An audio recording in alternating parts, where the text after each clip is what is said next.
has been such a great addition to this overall. It's just so impressive that they've managed to find a player this young so early into things and actually succeeded in molding him. It felt like every time Turkish CS comes up with a new player, they try to mold him. There's some attitude issues, there's some choking issues, there's this issue, they've finally done it, and they finally do have that roster together.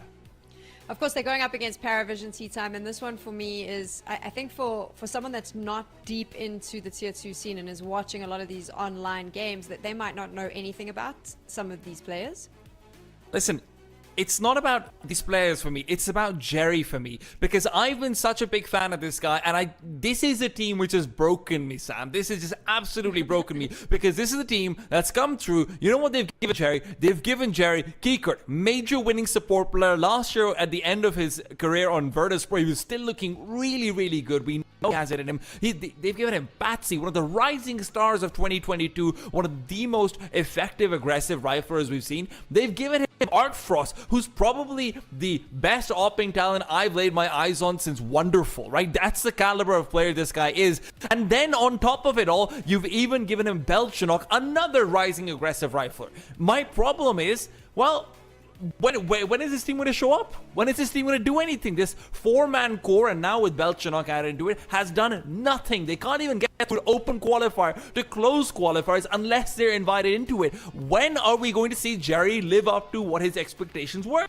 Yeah, and I'm maybe not as passion-driven as Tea Time on this one, but just the fact that throughout Jerry's entire career, he's made a mark basically fostering up new talents into his system and making them a very compelling and competitive squad. Has had multiple major berths with differing rosters, and for me, that's the Jerry that I come to appreciate. But now that he's being given those resources, he's being given these stars that have already been proven to succeed on other rosters, yeah, he's actually encountered more difficulties trying to make that work than doing it the other way around.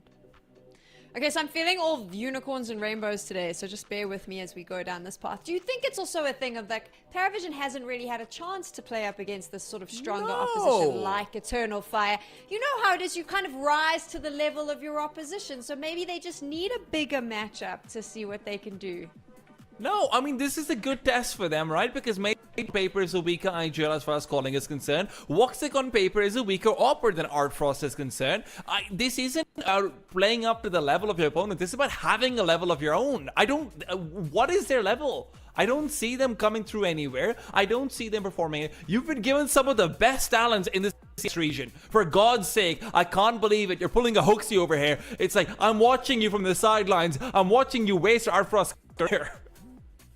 I do enjoy being a little bit of a troll, and that was fun. Tea Time's getting very worked up, Yumi. Oh, but the thing is, both of us have actually been able to follow Jerry for a lot of his career, so it's weird to see him, you know, like, I guess, squander some of the maybe formative years for these guys that could actually find themselves, you know, scouted to be on a top-level team. You know, this, you know, what PARIVISION could do is, you know, akin to Flit joining Virtus Pro and becoming a major rifler on that a very, very accomplished and high-ranking squad. Could be they find another Flit, but right now those potential prospects are kind of suffering at the hands of, I guess, a system that hasn't continued to develop alongside these other teams that they have to compete with so consistently. So and I mean, we've got two players now. There we go, Tea Time. I mean, I know you're going to chat about this, so go right ahead. Yeah, so as far as this head-to-head is concerned, right, Batsy obviously coming into this, a big shoes to try and fight up against. Zantares is so consistent. It feels like Batsy had that 1 year where he could will entries into existence. Zantares has been doing that for 8, right? And he's now in a league where people can genuinely have a conversation about saying, hey man, Zantares is like one step away from Eco. Batsy took a few steps down, and not just in the past year, even in this team. Ever since they added Belchenok, Batsy's insane entry stats and everything have really gone down. And when I say insane entry stats, I'm not talking about kills, I'm talking about attempts. It feels like Belchenok actually taken over some of the roles for Batsy as well, and there is some role clash going on in this team, and they need to figure it out. So obviously we saw Eternal Fire during Pro League. They had that fantastic major run. I thought they were a bit meh during Pro League, if I'm honest, Yumi. Do you think that maybe they've had time to recharge now? They come in here and they just are back to what we're expecting from them? Yeah, I think for a lot of the teams coming out of the major cycle, there is a bit of a wind down period, unfortunately. And Eternal Fire are one of those teams right now. I'd say them pretty akin to Soul, but I think the floor is much higher from Eternal Fire than what Soul could really offer as a comparison. We do need to take a look at the veto, which will be coming up on your screen in a little bit. T-Time, how much of a role are some of these maps going to play in how this game plays out? It's actually going to be really important because I think PARIVISION's going to I mean, Inferno and Ancient will be the permabans, right? But I think PARIVISION's going to end up picking Mirage, but that would be a big mistake. I know that Eternal Fire hasn't had that much success as far as like the HLTV percentages are concerned, but if you actually look at some of their losses, it's like 13-11, 13-10s, even against FaZe, 13-11. So I think PARIVISION picking Mirage instead of Dust 2 would be an error. I'm really hoping they go into a Dust 2, even if that is very risky. Eternal Fire also do actually end up picking Vertigo. Again, not the biggest fan of this because I feel like Batsy's still at his best on this map of all. I would have really preferred them to go for an Anubis pick, but that's not something that they necessarily always want to lean into. Well, So they do pick into that Mirage, like you were honestly foreboding. I just can't, in my head, rationalize playing against Zentare's Woxic Wicadia on Mirage. So I really hope PARIVISION have something to negate that, and we'll have Dust 2 as the decider as well, with PARIVISION even having the choice between that Anubis or this map that is proving to be untested and sort of unfettered waters for a lot of squads at the moment. So let's talk about the Vertigo pick, because that's where we're going first. Why do you think Eternal Fire went specifically with this, Yumi? They are very good at taking ramp control on CT sides. Actually, in general, I think ramp is such a clear focal point for Eternal Fire on both sides of the map. You know, Zentara is a very aggressive rifler that they're trying to make use of in a lot of these early ramp fights that can just be so... The problem that people have with this map is that there are so many headshot angles and it's so hard to find consistency in your opening duels. Zentare's is the consistency. If you give him headshot angles to fight at, he will rip those heads off. And I think Eternal Fire lean into that quite heavily, but it's also their best map at finding clever solutions if somebody is having problems. They mix up positions very frequently on Vertigo, on CT sides, if somebody's feeling like they're not having their hottest start. So you did mention earlier, T-Time, as well, though, that there is a space here for, I think it was you, I might have forgotten. I get super, I'm going to be honest. Yeah, I get super tongue-tied with Eternal Fire because I always want to call them Eternal Flame, like that terrible cheesy song. So my entire brain just focuses on not giving them the wrong name. But how do you think it's going to play out for PARIVISION? Do they have the answers for Eternal Fire on this map? I actually think Vertigo could be a solid chance for them. This is one of Patsy's best maps, and Artfrost has some great defensive mid-round AWPing into this one as well, especially if you can get the bomb plant down on the T side. Artfrost does seem to get really involved in that regards as well. But for Belchinok and Patsy, those are the two players I'm going to be keeping an eye out for over here as far as their T and CT side is concerned. I think Patsy really gets hyper aggressive even after the role clashes were sort of dismissed. This is the one map where he still gets everything he wants, and I'm really looking forward to seeing whether he can activate versus Fire.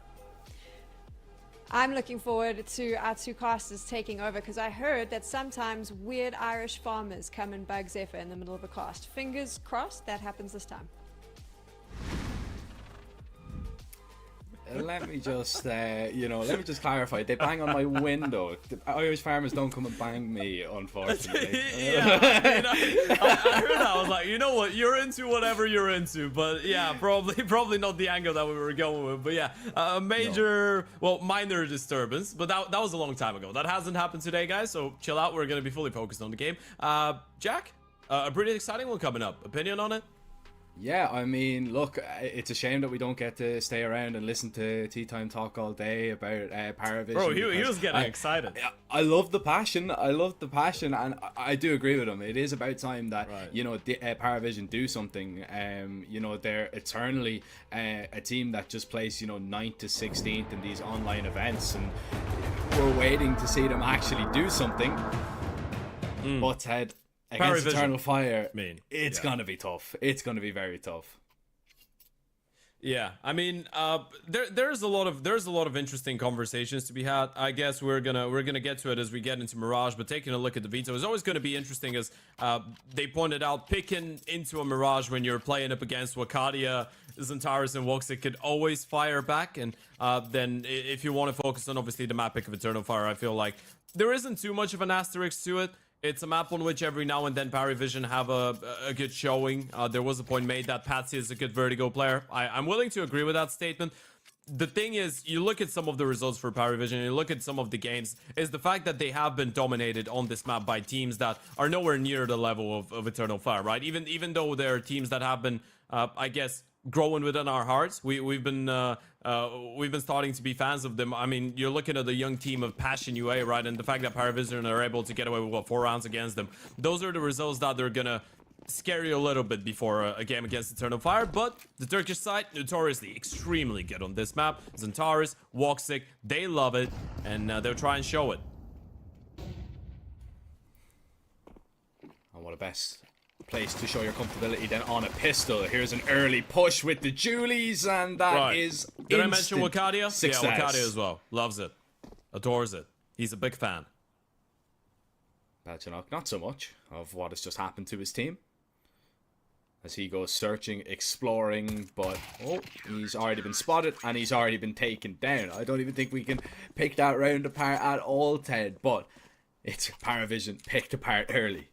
Yeah, you know what? There's actually a little bit to talk about here. Is the fact that you started off grouped up in towards the ramp is the good moment of realization that this is not a straight up play. It's not going to be too quick. You're just waiting to hear the pin of the nades, right? So then you know you're ahead of the play. And it's the fact that the T's don't clear out the ramp too deep enough, or well, they do a little bit, but then the timing comes in. So it's actually a really well timed round from Eternal Fire. It was the clip of the smoke that triggers the play there. So there is a little bit to talk about before Wakadia just mowed him down. But yeah, it's I guess it's quite easy to win a round when you have a person kill 3. That's pretty much the essence of Counter-Strike, right? We could be talking about all the fancy stuff, but in the end of the day, it's a game that requires you to shoot your enemy down. Yeah, shoot them before they shoot you, and that's exactly what Eternal Fire are going to do. Straight up aim just towards the ramp. Pistols, no problem. And Wakadia already picking up steam, which is not what you like to see if you're PARIVISION. If you see that guy in any way finding his footing and finding his form, you know that you are going to be in trouble in a moment. No, especially in online Counter-Strike, right? And Wakadia is growing up to be one of the most exciting players from the Balkan region, all in all, right? The fact that he's had a couple troublesome performances, you're looking at EPL, you're looking at DRMR, you're looking at Kato. The play, he was fantastic, by the way, in Kato, just that the main event was a bit problematic. All right, that's a nice opener, but yeah, going back to the point, Wakadia is getting his experience right now. He's a man that spent a lot of time. He spent 3 years on the Eternal Fire Academy and now just becoming a more complete player. So you don't want to let him get fired up, especially when he's in his comfort zone, so to speak, an online environment. This round, though, so far so good for PARIVISION. As we said, opening kill onto Xantares. We don't speak about the way that opening kill actually happened. We talk about only the fact that it did. So a 5v4, PARIVISION, not looking too bad for their first purchase, but still have to capitalize on it. Cat waiting. Flash is going to come in. Jerry's going to see it from a mile away and able to deal with that aggression. Just a lovely duck down underneath the wood, but runs right into Calix's M4. Yeah, this is a little bit of a problem, but PARIVISION don't seem too interested in heading straight into that bomb site. They'll double back a little bit, which is going to keep Eternal Fire guessing, but it's a 50-50, and they're going to get this 50-50 right, it seems. Yeah, this is really good. And now I feel like you're hearing the util, though that might sell the fake a bit. But you're not hearing anything on the back of that utility. No bomb being planted, no further flashes, and that's going to get communicated. Wakadia, now realizing what's going on, he's heard the smoke, and he's got a Molotov and an HE, and there's only 20 seconds. This is where it could really get away from you. We know Eternal Fire love to dump util onto this plant spot, and Patsy taps the bomb, has to get away. 10 seconds. You just don't have enough time here right now. This is going to be a big problem. Swing across, try and get this bomb down. Surely you just run at him and try and get him off the plant if at all possible. Bomb goes down, and now it's only Artfrost left to find. He's on a massive flank, and you might be aware that he was the one throwing all the util, but do you overlook this completely? And it's looking likely. Artfrost moves into position, the bomb's tapped, and they're still not seeing a peek just yet. Calix blindsided, now realizing Eternal Fire aren't on the bomb, and Artfrost is just going to tuck himself away. He's playing this one to perfection right now. Woxic has a kit though, doesn't realize he's gotten all the way across. Yeah, no idea. Now he knows where he is, but not able to react in time. Artfrost with a massive 1 versus 2 clutch. It looked like he was too far away to get involved at all, but instead he comes away with everything. Yeah, there's a reason for his nickname being Arfrost. He's ice cold in those situations. You can see the moment of realization. He knows that if he starts running towards the planter, they can just get, or the diffuser, they can just get off the bomb and just double peek him, and he's probably going down, right? He's I guess alright with the idea that he either shifts in and wins the round, or they just stick it, right? If they have the balls to stick the defuse, I mean, they deserve to win the round in the first place. They played a good round. It's his still. It's not their round still. So PARIVISION getting their first on the board, courtesy of Arfrost. That was a really well played clutch. But looking at the pace this time around, Patsy and Jerry completely blindsided. No idea Wakadia could have been crossing out of gap, and he mows them down. He's gonna drop his gun, and that is not going to be ideal. He will. That's rather recover precarious. an AK. I wonder what happened on, if Arfrost was holding for it, or they just turned their backs and didn't expect him to walk through the smoke, because I think he just swung through the smoke there. Whatever happened, he came away with 2 kills. Oh, that timing is absolutely horrible for Xantares. Really unfortunate. Wakadia has to try and get that smoke off to just keep himself alive. If he receives any more util, surely he will just fall down. But it's PARIVISION players that are just being cut apart limb from limb. And Belgian and Arfrost, a bomb plant out of this situation would be great. I don't know how you're going to go approaching this round. HE lands on top. Is there another one to come on in maybe? No, Arfrost is going to stay put for now. There it that is. might cost him. A lot of damage done, but he is still standing, and aggressive post plants are not the answer to stop Eternal Fire. Bomb plant helps, but the round going against you does not. Yeah, it's a really good recovery. I mean, it's still a wild play being thrown in by Wakadia to just swing through the smoke like that. I'd love to see a replay of the situation, because that felt like neither one of them was actually anticipating that as a possibility. And you know what? If there was no flash, if there was nothing to signalize that this play was even a possibility, no, he just walked through. Yeah, this is a madness of a play there from Wakadia, by the way. Taking a big chance, and those are the things that you want to make sure Eternal Fire don't feel comfortable with, right? Those are the asterisks that you have to have towards to the back of your mind. The fact that you're playing against people like Wakadia, even though Xantares has become a lot more of an intelligent player nowadays, right? Back in the day, it was just the aim, but and this is something that Major has mentioned multiple times on different interviews, that Xantares now is playing Counter-Strike that makes much more sense than back in the day. So he's not the wild one anymore, but he's got his wild teammate, and his name is Wakadia. He's 10-1. You want to make him respect you. And he's a typical FPL Gen Z merchant, so until you kill him 5 rounds in a row with instant headshots, he's not going to give you that respect. You got to fight for it. You do. You have to demand it back. Kicker, boost it up. Oh, catches.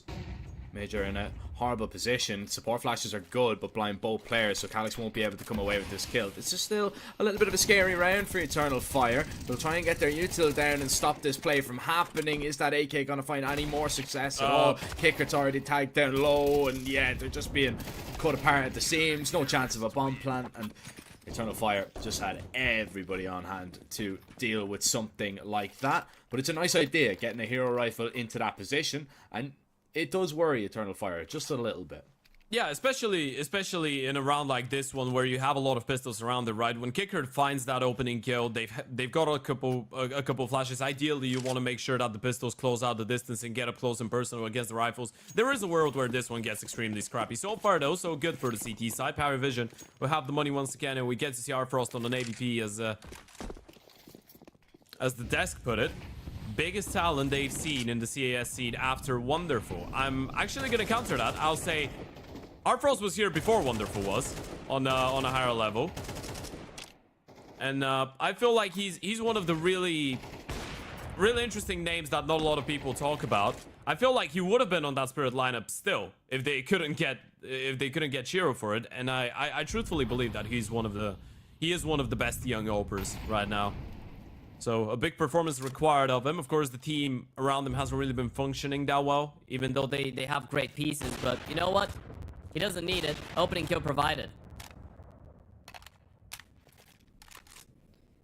Yeah, I mean, we were all kind of wondering about when he left that Spirit lineup, but when you get the chance to sign a player like Shiro, I mean, you know, it's pretty self-explanatory what's going to happen. Yeah. Just the sheer fact that he was dominating We Play Academy League playing on 60 Hz monitor, that's... that should say enough, and I mean, he's dominating another X-Academy player. Wakadia taken out of this round, and Woxic put under a little bit of pressure. He will back away. And Eternal Fire might realise that this is an A play, but they might not want to go for it at all. They think that PARIVISION have their number in this round, and they will be correct. Yeah, it's a pretty simple way to approach it if you're Eternal Fire. You go for 2 peaks, the Oper finds both players, you're locked out of the bomb side, a massive misplay would be required. Oh my goodness. You can see the reaction on the camera as well. Yeah. I was just saying a massive misplay from PARIVISION would be required, and then he just falls off the map. Luckily, Well, Eternal Fire went close. No, you know what? There's worse moments for you to fall off the map. Very true. Yeah, that's one that you can laugh off. I guess money's still not as high, so he won't need a drop going into the next round. All right, Patsy, that's one.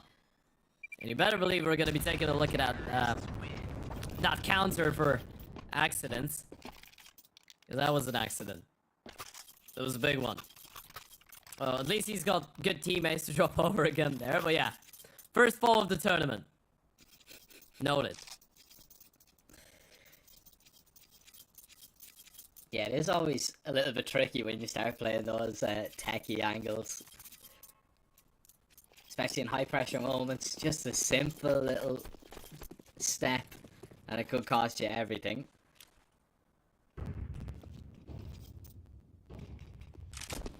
This is a little bit more passive over towards the ramp. I say that, Wakadia is just going to swing right on through. Now, he hasn't been spotted, but just playing around towards yellow to find that opening and get away. He is a menace right now. I wonder, did he even see anything there? I think he was just spamming because of the tracers from Jerry's AK, which was spamming back as well. That was a completely blind play from Wakadia, being down to 39 HP, and that's what I'm talking about. You want to make sure that he starts giving you that respect, and look at him! He's on 39, now 17 HP, and he's still sticking around. 1 nade is the end of him, and he's still standing there for the spam. Patsy's low on HP as well, courtesy of that. This is a great start of the round here for Eternal Fire. You get an opening kill, you push them back. Wakadia stays alive, a bit of a switch of Patsy. Gonna be put on that OP here. Boost fails twice, and that's giving it away with the sound cue, so you're probably not committing to it anymore. But the T is gathering up in towards that A-bomb site. They have plenty of util for a proper execution, but so do the CTs to try and fend it off. Yeah, these nades are just so There's good. your XY axis. Smokes in, Zantara's just getting ready, pull the pin, drop those nades, just chip away at some more health, but it's not going to stop the T's from getting up onto the bomb site. However, just this util, it's so much for PARIVISION really to deal with, and it doesn't really extinguish the molly at all. It doesn't really accomplish anything, and the mollies continue to rain on in. Belchnik, however, will get this plant down and get away safely, but decides to stick around on the site. Look at the sheer amount of damage done, though, to PARIVISION. They are nearly all a bullet away from death, but that's not stopping Belchnik, stopping the first. And Eternal Fire are going to need to go quickly with this one. They're still bleeding though, they're fragile. 1 touch and they go down. Patsy and Kicker solo on HBR Frost needs to do the heavy lifting right now. Flash in. Smoke for the bomb as well from Major, and Calix to drop Patsy in towards Gap. It's just Kicker and Arfrost left. He's gonna try and take him off the defuse, but Zantara's on top of the bomb side will find a double kill to put an end to it. Major was on the bomb throughout that entire time, so Eternal Fire, that retake works out, and it's all courtesy of the early utility damage. And of course, Wakadia's madness. Jerry wasn't even spamming. That was a straight up spam towards the bottom right hand side. That's ridiculous. That is ridiculous that he finds that kill to open things up. You know what's the worst part with people like that? Well, it's the worst part when you're on the other side of PARIVISION. Wakadia playing an online tournament and getting away with things like that, he's just starting to get the feeling that he's on FPL. So he's gonna start going for those plays the more they work out. And that's lovely for us as viewers, but not lovely for PARIVISION, so they decide to switch it up, try and punish, but Wakadia once again going through the nades, gets one, but Patsy on the other side with a double recovery, and they know they have Woxic trapped. Flash in front, Patsy is still gonna maybe line up and go for the spam here. He's actually just gonna join him in the smoke. This is a horrible situation if you're Woxic right now. He thinks maybe somebody could be close. He just no scopes, it's over. Oh, but it's so awkward. He wasn't looking the right way, maybe lost in the sauce a little bit. The refrag is good though, and keeps Eternal Fire afloat, but they've lost the B bomb site now in response. What is going on? This is complete carnage around the server right now. Calix and Major will surely give this one a go. It's a 2 versus 3. You would have loved to have a molly or an H or whatever, but you can still try and attempt it. Smoking towards Guardian though, and that might be the end of it. Yeah, without that smoke, maybe you're looking for a kill. We can see Calix trying to clear out middle. If he gets a kill there, then you justify it, but now you've been locked out of the bomb site, so might have to call it off. And if you're looking at the money, it's not going to be looking great because of how close those rounds have been, but that was special. That was quite something in towards the round.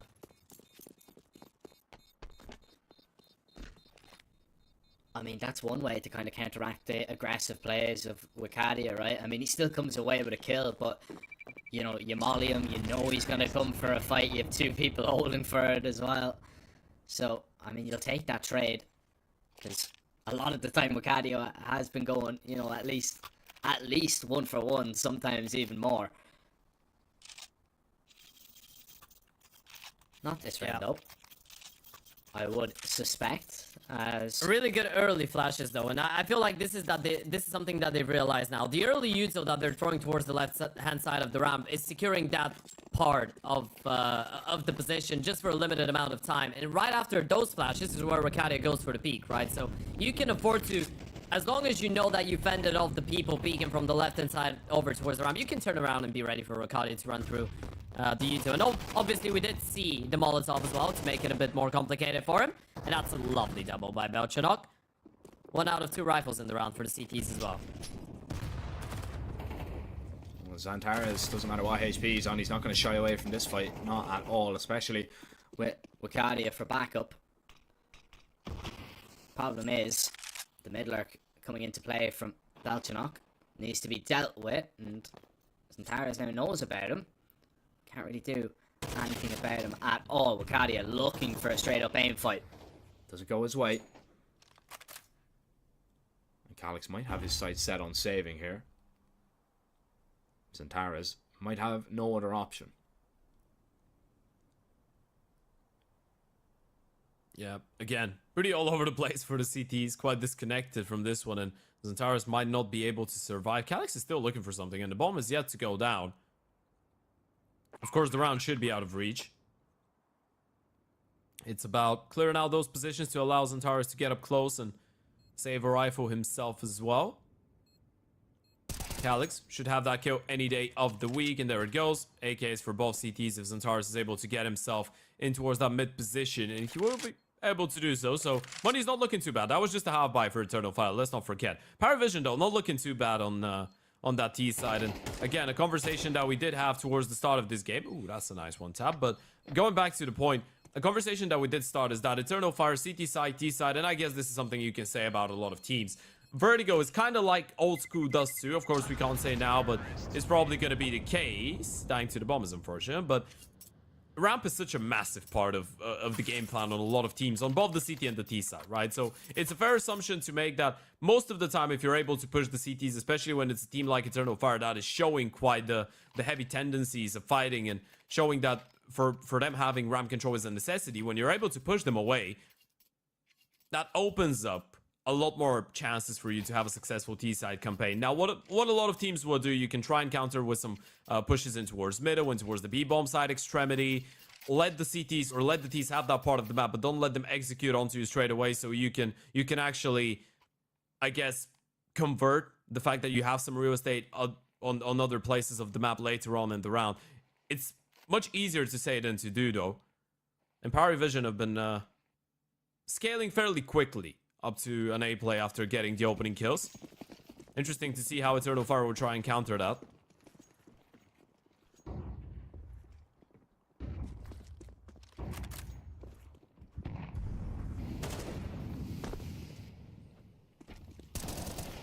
Once again, not really much fear being shown over towards the ramp side from the CT's point of view. Getting aggressive, looking for the peaks, looking for the fights. PARIVISION are going to give you nothing over towards that part of the map. Imagine he needs to be careful here though.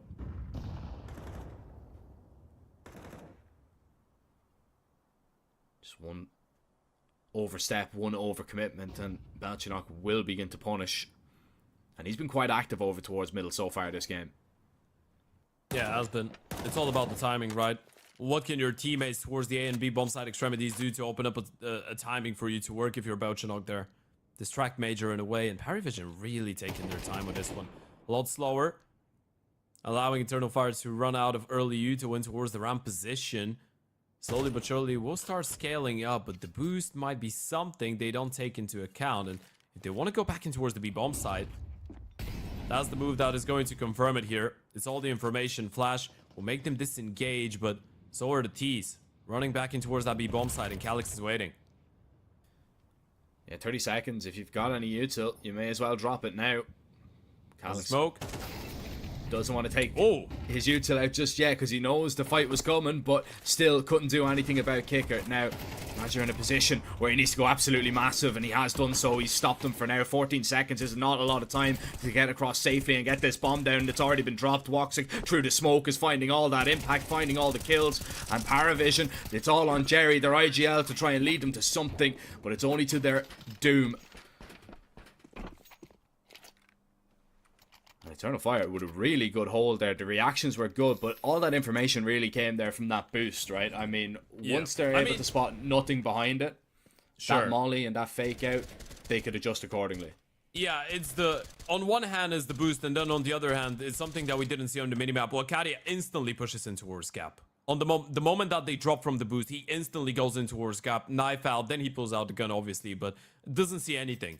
And that's the thing, right? Even though Calyx loses that opening fight, they already knew it was going to be a B play. The rotations were so quick. I mean, you see Calyx going down. Major turns around and he starts focusing on the B play. Gets the first kill, which is absolutely massive, by the way. He goes down towards the back of Gen, big issues. And you're starting to wonder what's going on with Belchenok. Well, absolutely nothing. Zentaris was already in position to deal with him. Ahead of the play is how you could describe it there for Eternal Fire. It's a good reaction, and it makes PARIVISION feel like they did a lot of good work to push Eternal Fire back from the ramp, but again, somehow, Wakadia got that information. We can see on the camera, Jerry doing as much talking as he can during the freeze time. Of course, it is part of the job of an IGL. And Kicker, once again, the only rifle in the round, but again, he finds that opening kill in towards the B-bomb side, but this time it's not the B player, you find Major. So what do you do with this? Go back into Wakadia, it would seem. Now, they do have a molly that I assume is going to be thrown over towards the sandbags as soon as they get on over. They want to run boost to make sure nobody's down, set up that rifle for as much success as possible. But there is still a chance that they get a bomb plant out of this situation, which would be a massive result for PARIVISION. They're probably not expecting to pick up the round unless Kickard finds another kill early on. It's not going to be easy, though. Wakadia's got a smoke for the Molotov. Zentara's got a lot of util. They've started to rotate back as well. Zentara's, I think, was in a position to hear the steps towards the bottom of the ramp, so they might have a rough idea on what's to follow. 50 seconds, PARIVISION pause a little bit, another re-smoke, and that's the thing. You have a Molotov for the sandbags, but do you really want to use it when you have such limited utility? Do you really want to use it for the sandbags, or you want to use it for the bomb site? Decision time is now for PARIVISION. The molly is going to go over towards the site. Wakadia head down, realizing it's not for him. Those nades just going to land flush and land perfectly. Wakadia taking his time. And now, isolated by a smoke, Kicker gets in to the groove of things. But is it too little too late? Bomb needs to be reacquired by Belchenok, who's taking his time to pick up a rifle. Deploys a smoke to get up there safely, but these mollies are just a horrible situation once again. The util raining on in. They'll try and get this bomb plant down, but there just is no time left, and Belchenok needs to make sure he doesn't go down after it. Eternal Fire, just so much util in their belts. They're just putting it down at the perfect moment, and you really do have to feel for PARIVISION on this T side. What can you really do in that scenario? I mean, you're doing the best that you can in that situation, honestly. And this is, what, the second time we've seen Kickard on a hero rifle when everyone else is on pistols, and the second time he's been able to find an opening kill in towards B. And the instant disengage, you get the kill onto the mid player. He was playing up close, which means that that's going to give away. Calyx is still there. They're probably going to receive another rotation because they know they're up against pistols and hero rifle. It's a good decision to go back and play A, but Yeah, nothing you can do without Yuto, or the lack of it. Patsy, though, able to find an opening kill nearly a second, but Wakadi's in a whole lot of trouble. I mean, you say that, he's already out of there. He's picked up an AK and he's gone, off the scene. And you won't see him for another while. Unless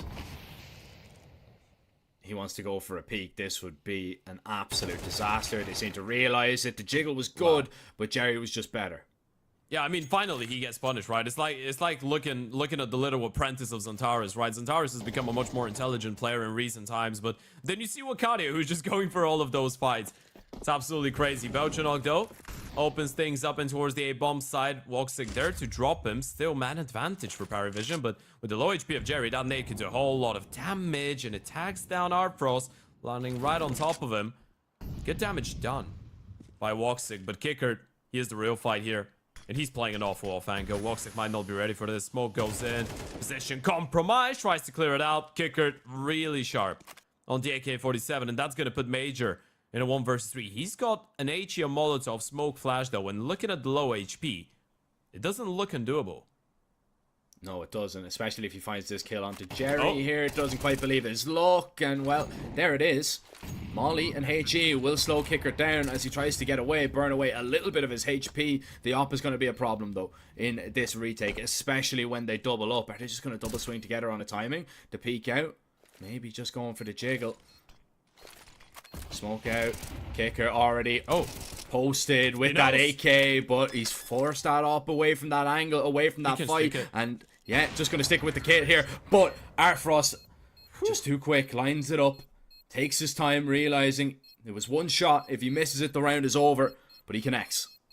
Yeah, I mean, you say too quick, too accurate. I mean, it was like there was no smoke there, right? Artfrost just a great shot to head through the smoke. It's a 1 versus 1 that you needed towards the end of it, though. Let's be honest. I mean, you're looking at a couple clutches. You're looking at a 1 versus 2 that Artfrost was able to pull off. This is another clutch in a 1v1 that comes in. Of course, it was a great attempt by Major, and that's the reason we were having that conversation. You have 2 players that are low on HP, a full bout of Util, and you can give it a pretty serious go. I mean, even the AVP being stuck in that 1 versus 1, it was just the one bullet that Artfrost had.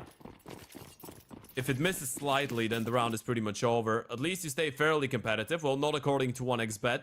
We're heavily favoring. I was gonna say. Heavily favoring. Could make it into a talk twister if you really try hard. I promise you. You can't make this one into a tongue twister, though. Wakadi is absolutely outstanding. And finally, he gets put to sleep, but he finds much more than what he should have. And he was the only player in towards that A-bomb side. The main play happening in towards B. Kicker. Unsuccessful. Jerry gets nothing, and it's a T-pistol that is surely going to fall in favor of that Eternal Fire. Frost. Yeah, it's just wishful thinking he was going to get anything out of that situation. And Wakadia is really just having his way. It doesn't matter wherever he is on the map. He's just taking these fights. He knows mechanically he's probably got the better of a lot of the players in the server, which is a ridiculous thing to say considering some of the names on the opposition. Yeah, I mean, you look at players like having Wakadia and Xantares on the same team just might feel a little bit unfair at times, right? But then you're looking at some of the individuals on the other side. You look at people like Patsy, like Belchanok, like Artfrost. I mean, Kicker himself isn't too bad of an aimer, and I'm probably the first one in history to say that, but Kicker's not a bad aimer purely aim-wise, right? The fact that he's played a lot of support roles, you gotta have good aim to be put in anchor roles, support. You gotta be good in 1v1s.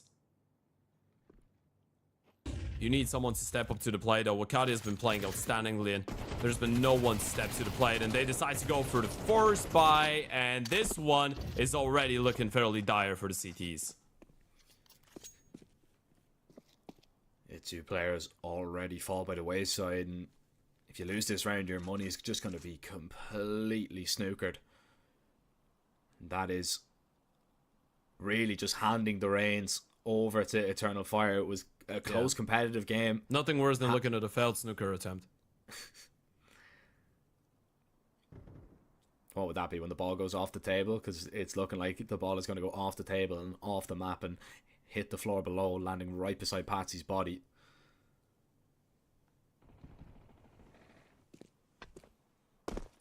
is just tormenting them at this point. Wakati has found another multi-kill. He's on 20 and 8. And it really feels like you can't stop him at this point. Belchinok in towards the correct bomb side, but in towards, or in between, Woxikins and Tarzan. You're never going to get away with more than one out of this position, my friend. That's the thing, though. The other players on Eternal Fire haven't been playing badly either. I mean, they have been looking really strong as a team, as a unit. Calyx, Woxix, and Tarzan, everyone's hitting really good shots. Major had that really nice attempt at a 1 versus 3. Wakati is just... It's just ridiculous that he's on 20 and 8 though. The space that he's taking for the team, the amount of multi-kills he's able to find and get away with. Actually, that's an interesting thing that we can mention now that it's just pistols on the other side. But on a couple occasions, I've noticed Major compare Wakadia to Paz from a couple years ago, right? And for those of you that don't remember, Paz, obviously we're talking about the Space Soldiers lineup from old, right? The one that qualified for a couple majors and was the most dangerous Turkish team, and the one that now Eternal Fire has probably beaten in terms of context, obviously becoming the first fully Turkish lineup to make it into, and the first fully Balkan lineup to make it into the playoffs of a major tournament. But the comparison is that they're both extremely intelligent and extremely patient and confident with their playstyle, and that's a big comparison to be given away.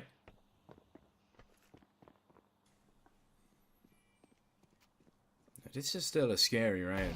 I strongly believe they won't flop it against the Pistols. Not Wakati in this aggressive position here. He is cutting himself pretty low on HP, but does get out of harm's way for the minute, and the bomb being planted really changes things. Even if they find the kills, it will still be difficult. And Kicker has been knifed. How does that Didn't happen? get to see that. I have no idea, but once again showing Counter-Strike is a mental Did he lag game. out? Because you look at the position that knife happened in. I mean, that's towards elevator. That's not a position where people get knifed. How? Okay, might have to see a replay of this one. Still, regardless, it was a round that was always going to go in favor of Eternal Fire. Arfrost will hold on to one AK-47. Of course, no doubt we're going to see him on the big green in the next round and dropping over that AK to his teammates. There goes. Okay, we don't have the knife on the replay, but we have those nice shots from the Deke, so we get to look at those Eternal Fire. At this point, on the T side, you don't really give a damn if those rounds are kept close from PARIVISION. You don't really give a damn if you lose a couple players. All that you care about is winning the rounds, as you're already looking at double digits. That's the most important round of the game so far for PARIVISION, though. That's the one that you need to pick up. Those odds massively in favor of Eternal Fire right now. Won't expect no, they're close. Eternal Fire, no. Just a few more rounds. One more gun round. You'd be perfectly confident in taking this one over the line. PARIVISION really yet to cause you any real headaches on this CT side.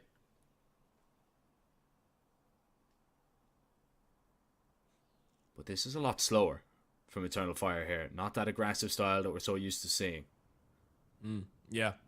I'm a fan of it when it comes down to a first buy round, though, right? You feel like they're trying to test the waters. They want to see what PARIVISION would want to throw at them, and that's the thing. The fact that nothing goes on, Patsy's going to get closer. The setup is not looking too bad, but it depends on how good the flashes will be. Patsy gets away with a double, but everyone else falls down. They don't get away with a single one. Zantara is not going to stop. He's going to try and accelerate into this bomb site. Belchinok overlooked completely, though, and that's what could go against him. Eternal Fire now have to try and recover the round and the bomb, but that's looking very difficult, especially when it's just Calyx on a flank, and Kickert seems to be honed in that that's exactly what could be going on. You've 25 seconds or so to find this kill, turn it into a 1v1 and maybe get a bomb plant down. And this one might be free. Never mind, it's gonna cost you. Yeah, and Kicker's playing full HD, by the way. There's no way you can see him on the right-hand side if you're playing 4x3. This is a big pickup by him, and it's all the difference comes in. First of all, from the double kill that Patsy finds, by the way. Check that out. Flash is great. There's one. There's two. The Oprah and the second rifle don't find anything. It's just the fact that Belchadok was so quick on the rotation. He was able to get himself in towards Cap, and that's something that Xantares wasn't ready for. Didn't take it into account. And as we pointed out, the moment that you kill those two players, nothing goes on, and you press tap and you see that Calyx is the one man left, you're hoping that you're going to be holding the right angle.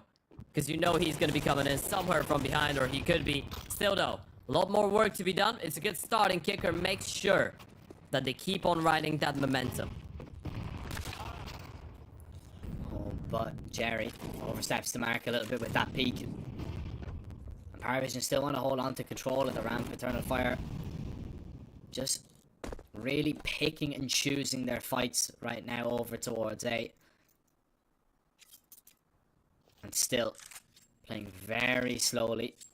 And actually are going to adjust. They're going to head over towards B, where Kickert has actually left this completely. He's in towards middle, so if Eternal Fire go quickly, they're going to have a perfect timing to get all the way up. Even if it's not that quick, right? Because Kickert is pushing down. They still don't know what's going on in towards the A-bomb side. And with that util coming in from Major, Kickert might be going down the ladder and assuming it's going to be an A-play here. Even if he catches Major off guard, his teammates are still going to make their way onto the bomb side. And now you've seen the B player here, you know it's going to be clear.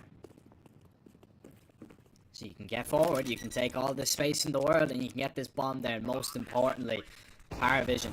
This retake needs to be great. And Airfrost already tagged down low.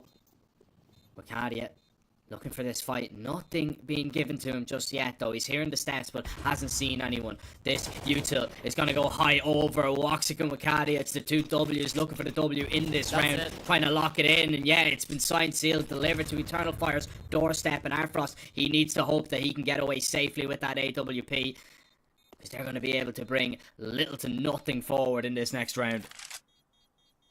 And he's still in such a precarious position here. Eventually he's going to have to make the steps. Wakadia knows he's coming, shuts him down, and there's nothing for the CTs in the next. Yeah, that could be the back-breaking round right now for the side of PARIVISION. You're looking at a round in which you do get a really good position, even though they were able to get away with this kill. Kickert on the push and accounted for a 4 versus 3 retake. This kill is the big difference maker though. The moment that Woxic shuts down Patsy, Wakadia is in such a difficult position to clear out. You have no util. You just need to take the fight heads up, and you're never going to be able to win it. Not with the shots that he's been hitting so far today. He's on 24 and 10. And look at the money for PARIVISION. Look at what you're working with. It's not even a full-on force buy.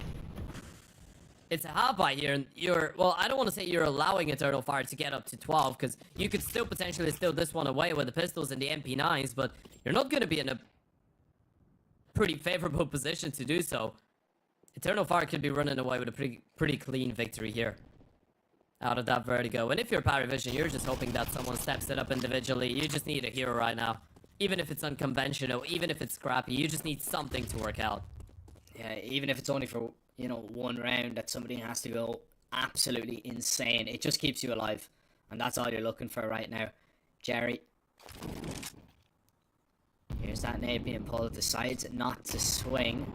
HE does force them back a little bit here. But Eternal Fire, they're not committing to any ideas right now.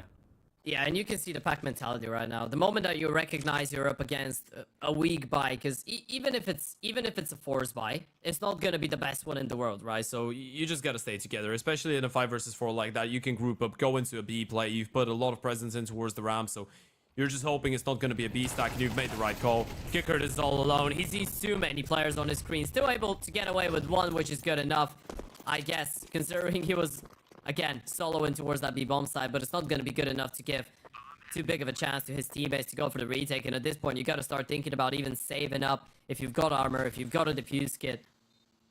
It sounds like a silly thing to say, considering you still have some money to work with in the next round. Doesn't count for Jerry, though. He's out of there. If you're able to pick up a rifle, find one somewhere, that would be great. Regardless of it, though, you're looking at Eternal Fire with 6 map points.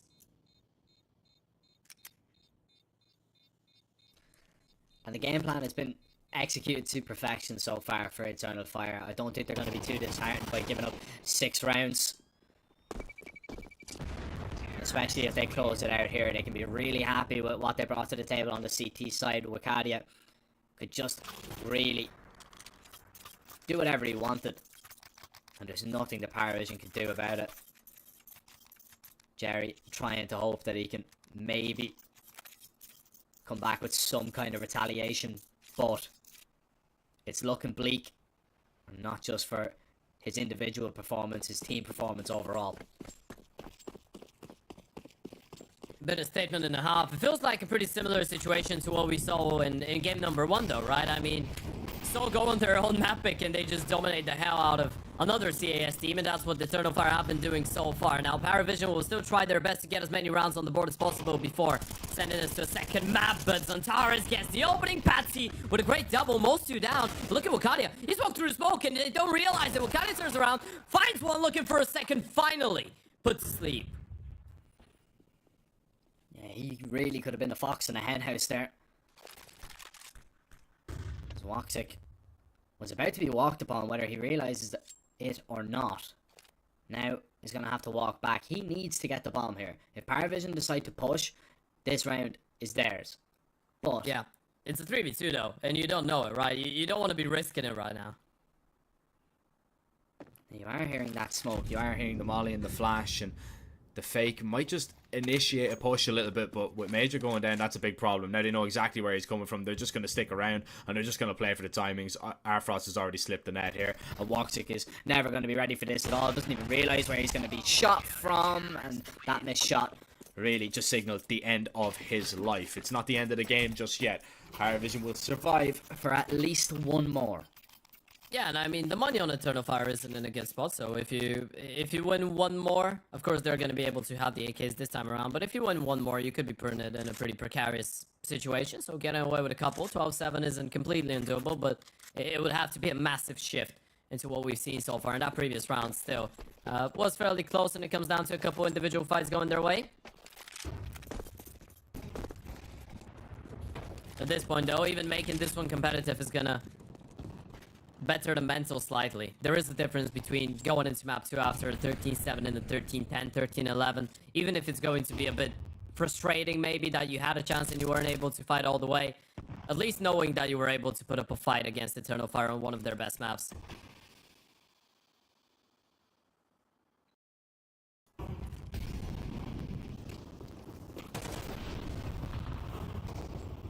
Belchiduk.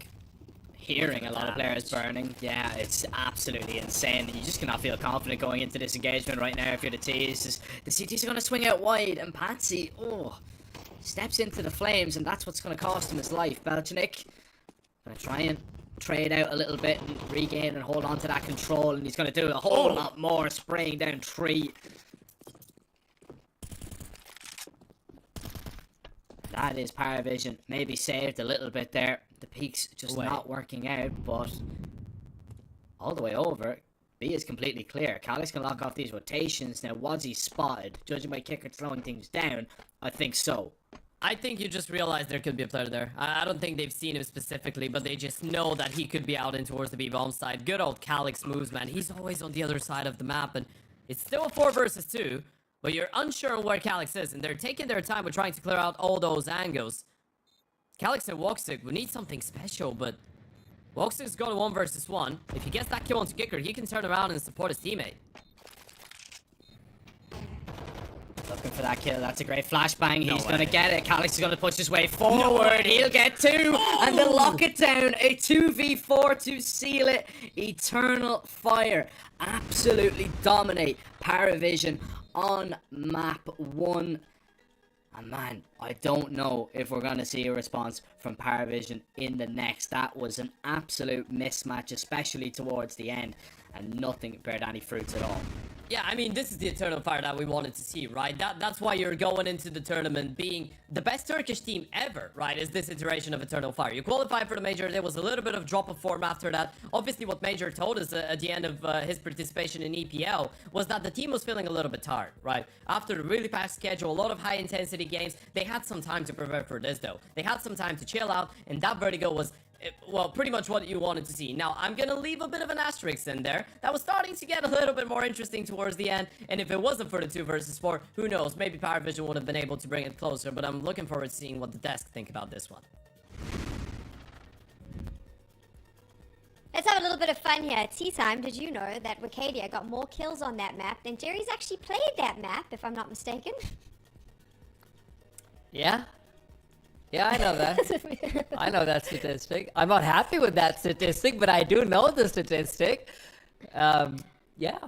Yeah, I couldn't believe that this ended up being as one-sided as it was, like, Wicadia just couldn't be touched on that CT side. I remember looking at him swing from short a couple of rounds and thinking, they're spamming back at him, they're gonna hit him at least once, full 100 HP, he just runs away, and there's nothing, they couldn't nail this guy down. They couldn't, because Antares was apparently taking all of the deaths for Wicadia instead.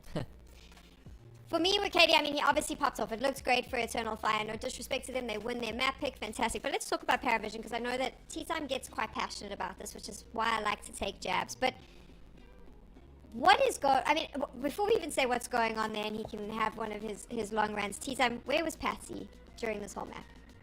Right, so this is what I needed to apologize. I come in, I say, you know, Patsy's got all of these things, but I do have a defense. Roll the replay, guys. 5-2. He had a triple kill in 1 round, okay? That's what I have for you guys. And the weird thing is, Patsy only gets kills in 4 rounds across that entire game. Right, so he doesn't get a kill in any of these, and you might be thinking, oh, well, maybe he's getting picked off here or there, he's having a bad positioning thing, maybe he's making bad decisions. In fact, there were a lot of rounds where I felt like Patsy was going to be in a position where he's going to find the frag and he gets 0 damage from it. Even in the rounds where he gets certain opening kills, you know, in the round that Michael just mentioned, where Wicadia ran away, he gets the initial entry frag and he doesn't get any damage on top. I don't know what's going on that side at all. And I mean, listen, also at the same time, Jerry was very non-existent and it doesn't really help when that's going on. And that's one of the reasons why Wicadia was able to dominate so hard, because it felt like Patsy and Jerry were simply not really present on that ramp side of things. So yeah, Patsy, I do apologize for that one. I did set you up for success. I didn't realize you were going to, you know, sort of lead me down by the nose and take me right to failure. But that's actually right on line, because it felt like PARIVISION themselves were almost setting up Patsy for success, and like you said, he just ended up empty-handed. I mean, I was expecting Eternal Fire to be as assertive as they were on those ramp fights. I just wasn't expecting them to be as successful as that. There was no adaptation made by PARIVISION to try and exploit other areas of the map more consistently. It didn't feel like they were expending more resources than they would typically do in the opening segment to try and deter Eternal Fire from going for those plays. I didn't see enough, I guess, flow from this PARIVISION side. It felt like they were very rigid and set in their ways, and they just got destroyed because of it. I just want to preface this, because there will always be someone, you know, on the internet who's going to say, oh, you were going too hard on PARIVISION, we're too mean, they should be celebrated.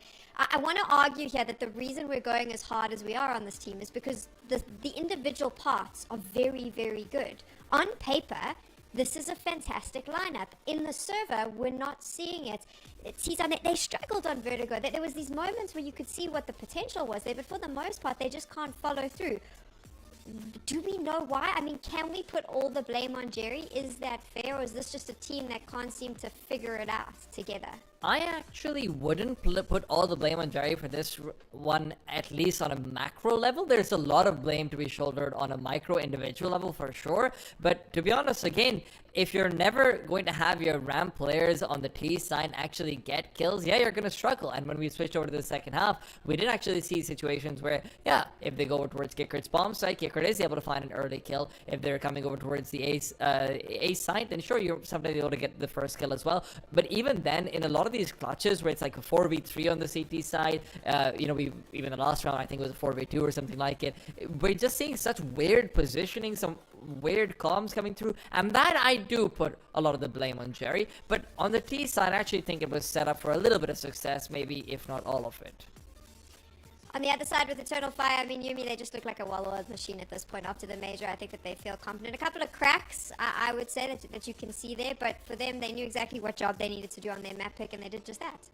Yeah, and I think it had even sort of highlighted it towards the end of the game, the fact that, you know, they were able to get a bit of a recoup from after ESL Pro League, and, you know, just being able to sort of reset themselves. It does seem like they've come in with a good reaffirmed focus, you know, especially if you're going to have pop-offs from Wicadia, Zentaris. Like, if those are your two driving forces, that's kind of one of the win conditions you already have set up for yourself anyway. So great that they perform. The rest of Eternal Fire are going to be very elated with the fact that they have that good performance. If you had to look back though, Yumi, I mean, if you had the opportunity to talk to PARIVISION during this time, what would your advice have been to shut down Eternal Fire? How would you have changed that game? You either try and isolate the short duel, or you avoid A altogether. You know, like, still throw presence. You can have two players decide to fight it, because it wasn't like Eternal Fire were ever going for flanks, nor is it really something I really characterized them with on a lot of their A-holds. They take control, they set up sandbags, they play defensive, and then they set up in other defensive positions. I just didn't think I saw enough of a full strat book from PARIVISION. I didn't see big mid executes or big B takes really bear fruit, except for like very late round developments that they seem to go for. We're moving on to Mirage now, tea time. I mean, it is PARIVISION's pick. Why do you think that they think they're strong enough on this map?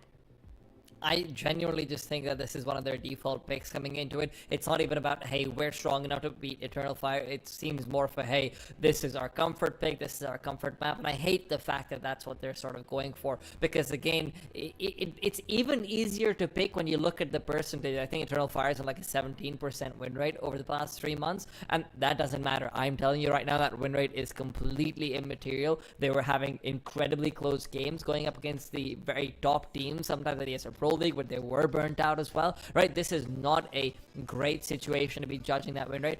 Again, I actually think PARIVISION's made a mistake in this map beat over here, but when we come towards Mirage, at the very least, I'm hoping to see a much more activated Art Frost, who's getting to see a lot more action overall as well. Yumi, you in agreement with tea time on this one? I am, because I do think the statistics do lead you down the wrong path, unfortunately, if you're PARIVISION. There are some very legitimate teams that they've lost to on Mirage. I think Eternal Fire are probably going to be able to close out on this series. I will say, for PARIVISION, kind of akin to what T-Time's saying here, there was a bit of a ramp up in performance from a lot of the individuals. You know, Patsy started very slowly. Belchanok as well, I think, was being able to, probably the most stable piece, but then also Kickert is like that support player, was even going in and finding entries. You know, he was actually able to have his influence. And if PARIVISION do actually fire on all cylinders, I don't care whether we have gripes and problems with like the structure or the way that things are being called in late rounds. If they find themselves in a lot of man advantage situations at the start, it won't matter. I do like the passion here, because I think that maybe if you're watching, you don't realize that both Yumi and T-Time, they've followed PARIVISION for a long time, and you can hear that they're expecting a lot from them. We're all expecting a lot from them, so let's see if they can deliver on Mirage.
your prize.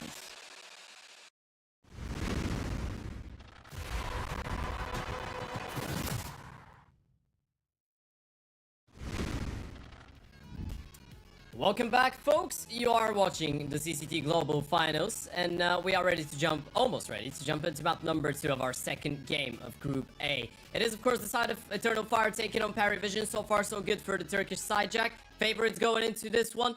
Number 10 in the world, of course, according to the HLTV rankings, and one of the teams that you would probably favor to make a deep run into the playoffs even. And, you know, as far as we expected from Eternal Fire, that vertical looked pretty solid. Yeah, I think honestly they're probably my favorite for the event. I really fancy them to go all the way and do it.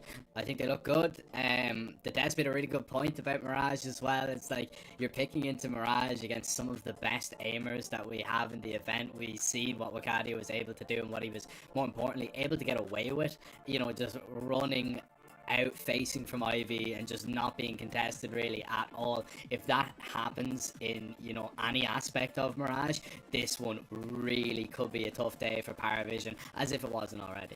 Yeah, right.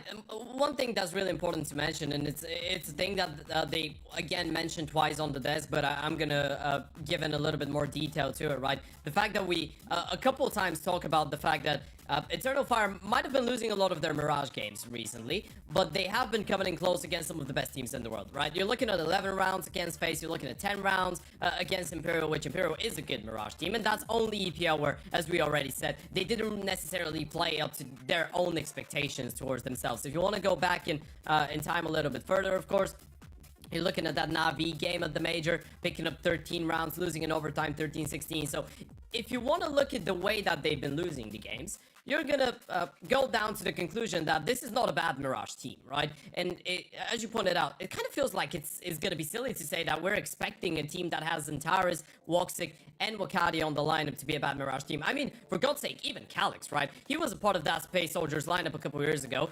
He's played a lot of international Counter-Strike. You're looking at teams like Envy, you're looking at teams like Wendigo. Yeah, let's not go down that path and ask why he was on those lineups. He was.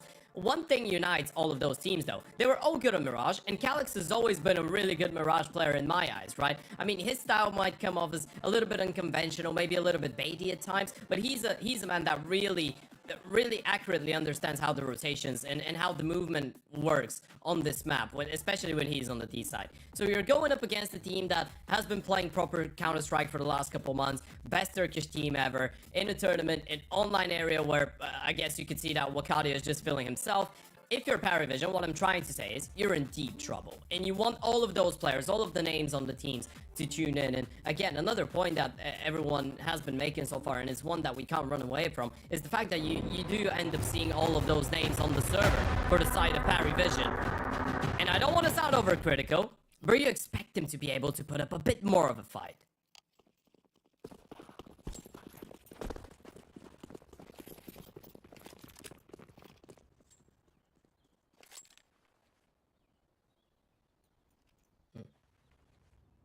Right. We are ready to keep it going. Pistol round.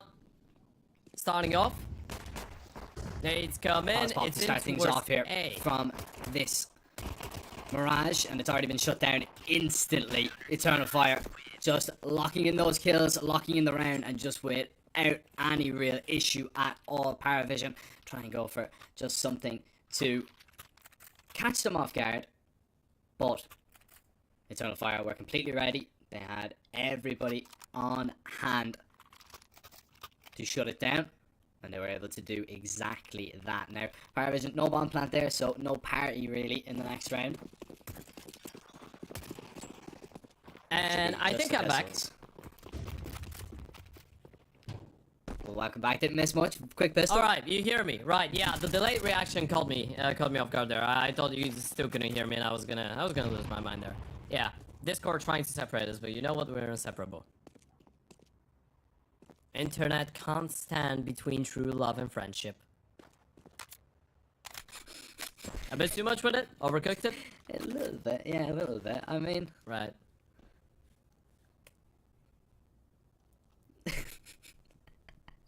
Right, production liked it. Yeah, that's the feedback we're getting. Good to know that at least somebody finds you funny, Ted. Well, Right, that was completely unnecessary. Calling the crossfire. Pretty much the same as Parivision in towards middle in this one. Yeah. We can start talking about Counter-Strike now.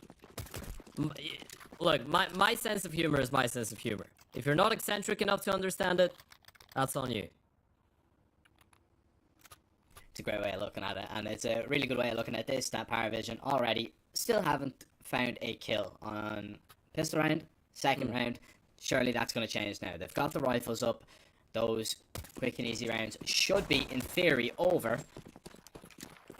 But Eternal Fire, you can probably bet, especially when Santara is already 5-0, he's going to be taking every jewel available to him nearly at all times, and he's going to have Wakadia as a little bit of backup over towards short. Nothing being seen over towards middle just yet. The late take from the tees, but the swings are still going to come in, and Wakadia, he'll get the kill and get away. How can you stop this man? Yeah, I mean, you can't at this point, and Zantaris has been spotted out as well, going for a fight in towards Connector, and he gets one. One of the main discussions about the previous map was how it felt like on a lot of occasions Zantaris was actually throwing himself out there to enable Wakadia to get the kills, right? But if you have both of them firing on high cylinders, it's going to be extremely difficult to undo it. Even though you're able to do a decent amount of damage to both Wakadia and Zantaris, you are still a man down. Repositioning in towards that A bomb site, but look at how proactive Wakadia is being in towards the B apartments. He's cleared out the entire map right now. They know it's an A play. Yeah, they know exactly what's going on.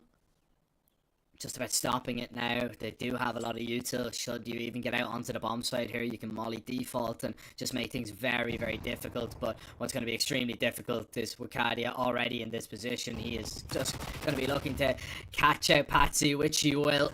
Out of Palace, the rest of the players come, and Kicker trying to do his best to gain that control. Woxic still not spotted just yet, and this must feel extremely uncomfortable right now. And now it will get him off the bomb. Woxic with a double, and Eternal Fire. They will continue on their upward trajectory. So far, so good. And it's so uncomfortable as well. The moment that Wakadia gets that second kill, you know you've been found out. You know that they all that time had it planned, but you just don't have the time to work with. Once again, this is absolutely crazy. The fact that Wakadia just swings out short like that, it's just the confidence that he's playing with right now, right? It might not be the most perfect decision there because you're pretty much offering yourself to the rifles in a 1vx situation, but it's the confidence that he's bringing in with himself from Vertigo. And sometimes it could be really difficult to deal with those young players when they feel they can get away with everything. And especially when you have Zantaris as well on the other side feeling comfortable too. Failed window smoke. Did they block it? Or it just straight up failed? I didn't quite catch it, but whatever it is, it's missed, and it's given Yeah, it was Woxic a clear line of sight.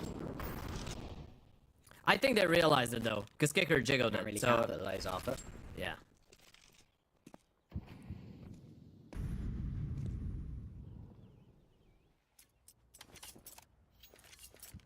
All right, so what's the plan, boys? We regroup, a couple pistols, one smoke, which, judging by Patsy's position, top connector, you hope to find that kill. So good so far. That's a nice shot by Kicker.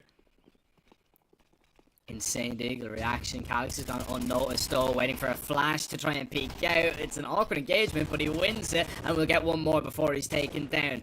The T's being cut apart on entry once again. Art Frost is going to have to try and do it all, but he's going to deliver the bomb to Wakadia. Another frag, and Velchinok's been spotted from a mile away. Eternal Fire are not letting up for love nor money so far on Mirage and Parivision with no answers. Velchinok, not long for this world, you would assume. It's only a matter of time before he goes down, but Eternal Fire, they don't want to give him anything at all. They want him to expose himself before the players from Jungle and Stairs swing respectively. Wakadia and Zantaris picking up this amount of steam this early on surely has to feel horrible if you're on Parivision. I feel like there might be a competition amongst fans on which player between Zantaris and Wakadia has received more searches in Google for his settings. And it's going to be a close one. And you know Zantaris is up there, right? He's one of the best in the world in that situation, in that scenario. But, man, there's no shame to trying to look into Wakadia's settings right now. He's playing outstandingly. It's a 4-0 start for Eternal Fire. Of course, that was just a pistol, so we go into the big boy rounds now. Is the money on the line, but a bit of a gap in the smoke. He's going to close out eventually, so Tees might be feeling a little bit safer, but still, gotta start winning rounds. A B split coming up, and Jerry's leading the charge in towards mid. What leading the charge in towards mid? Yeah, it leads it right into an off bullet from Woxic and Centaurus. Gonna push under here. It's all about the timing, and Patsy's just gonna be holding firm. So PARIVISION double back even after throwing in that execute. The smoke just discouraging them. But they've got plenty of time to reroute. They don't have to commit to any ideas. Nothing set in stone. But this Eternal Fire defense is set up for where they seem to be going. Yeah. You've left Belchanok in towards middle. He's got a lot of information on whether Eternal Fire are going for those, but look at that reposition from Woxic. He's in towards that A-bomb side already. And that late into the round, I'm not sure if you want to announce your presence, and they don't have a single smoke, nor a single flash. Both flashes are in Belchanok, and he's towards middle. Woxic is going to have a clear line of sight, and if they deal with that player in towards mid, this is big. But Belchanok finding that kill, and that's going to make them a little bit more nervous now.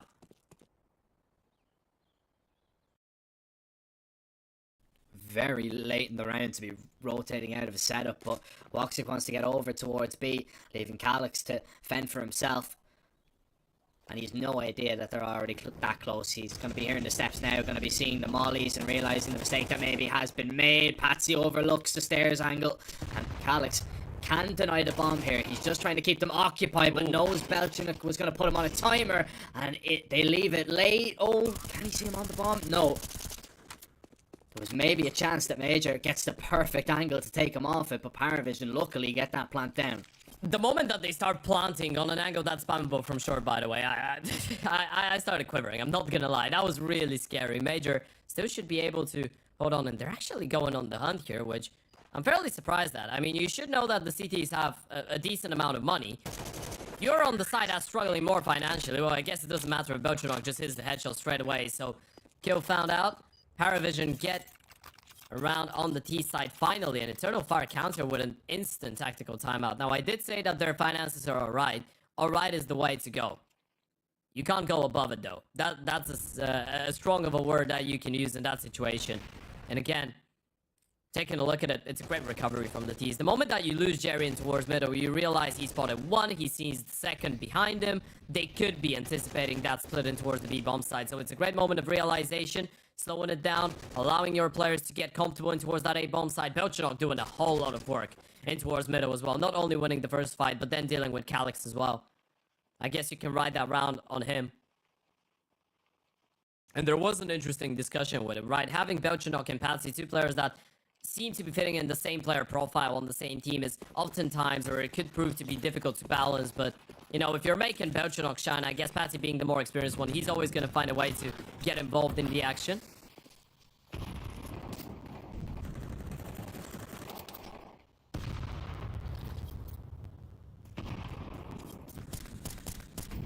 God, he is so quick in the jump towards short. It's not really going to matter. They know he's there anyway. And the spam doing a little bit of damage on both sides, but nothing concrete from it. And eventually, Wakadia will be the first to fall. PARIVISION gained that control. Now, Eternal Fire don't really have players in position to re-aggress.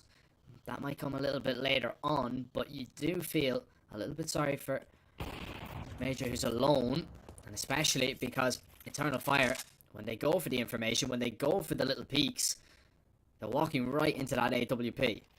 Yeah, and look at the boost. Jerry's already sneaking in towards kitchens, and Tyrus has no clue. Even if he gets that kill, Jerry's in such a prime position. Surely he spots out Major. The play's actually going to come in. Major swings. There was a chance for him to get at least one, but in that situation, even if you get the one, you're probably not in a prime position to steal the round away. Bomb's going to get planted, and Tyrus and Calyx with a decision to make, but I feel like it should be an obvious choice, and it should be the save being called in already.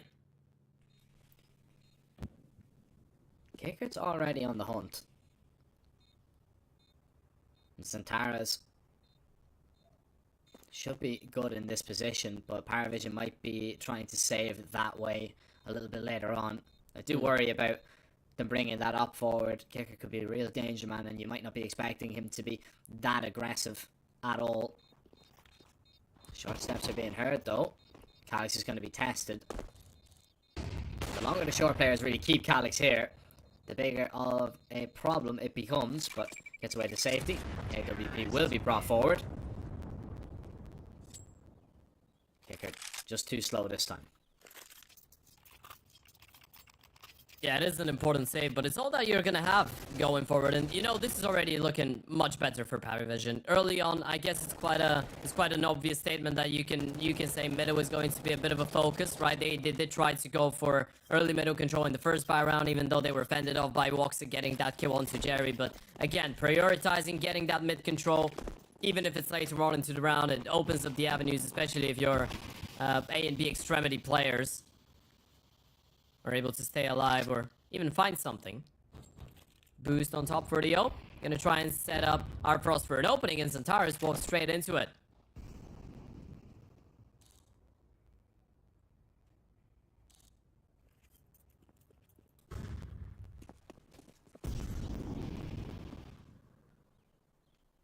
Woxa trying to be as mobile as possible with the AWP. He's really the one that's gonna give you a chance in this round.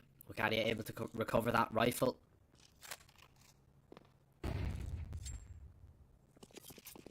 Still, PARIVISION disguising their real plan quite well. Oh, that's a great reposition from Woxa, by the way. He knows that if there was a player in towards under, and there's a big chance there was, they've heard the scope, and they're trying to avoid him right now, but instant reposition in towards Ticket, and this is something that they might not be ready for. They might be anticipating the ult to be in towards jungle still. Depends if they want to go for the flashes. Op is just going to creep its way in. Oh, that was your chance. Woxic needed to hit that shot. Now you know that you're walking into that up. Calix is going to try and open up the distance a little bit. Make sure that connector is going to be covered off. This is really going to get out of hand if it continues to go this way. But Calix found from the site. Woxic with that little bit of a jiggle. He's baited at the shot. It has cost him nearly all of his health though. And Wakadia wasn't too healthy to begin with. Major moves into position for the flank, but it might be just too little too late. And even if he's not going to be heard, he only has a USP, so what real damage is he going to be able to do? I think our first heard him. Yeah, he's trying to clear him out. He knows Major's towards the right, and side scope goes in. That was really risky for our first to unzoom there. Still able to get the kill. Woxic. Tail tucked between his legs. He's going to try and get the hell out of there. Patsy's already on the hundo. Gonna try and get that op out of the hands of his opponent, and he might be able to do so. I mean, Woxic is going to stay in towards Kitchen, maybe anticipating a bit of a hunt coming in from short or B apps. He still will have to most likely get one kill. Well, never mind. Might be safe. Patsy. Oh, jumps on top. Woxic. Oh, legs him. Doesn't get the kill, though. That's unfortunate. No for Woxic going into the next round of competition. And I mean, you're able to make this one extremely competitive. Pistols get kills. Rifles get kills. You gotta feel like the only thing that was missing out of this one was Woxic hitting a shot or two coming in from Ticket. Repositioned himself perfectly, just not able to connect. And it is unfortunate knowing that you could have given your team a chance to steal this one away. Regardless, they do have a purchase going into this one. Sadly, we're gonna be on the FAMAS this time around. Frost with yet another opening, just so quick towards middle, and Woxic shut down instantly. You lose a massive piece of the play and the mid control. And Eternal Fire, they might want to fight for this just a little bit later on. Now they've got positions that they will be able to pull it off. They have a little bit of util, but of course it is going to be a risk to take, especially going through all those smokes. PARIVISION are setting up for a little bit of a B split, it would seem. Xantares taking a big risk here, walking through that connector. Smoke needs to try and help out Wakadia. Actually, never mind, doesn't need any help at all. Xantares is going to go searching as this B play about to happen.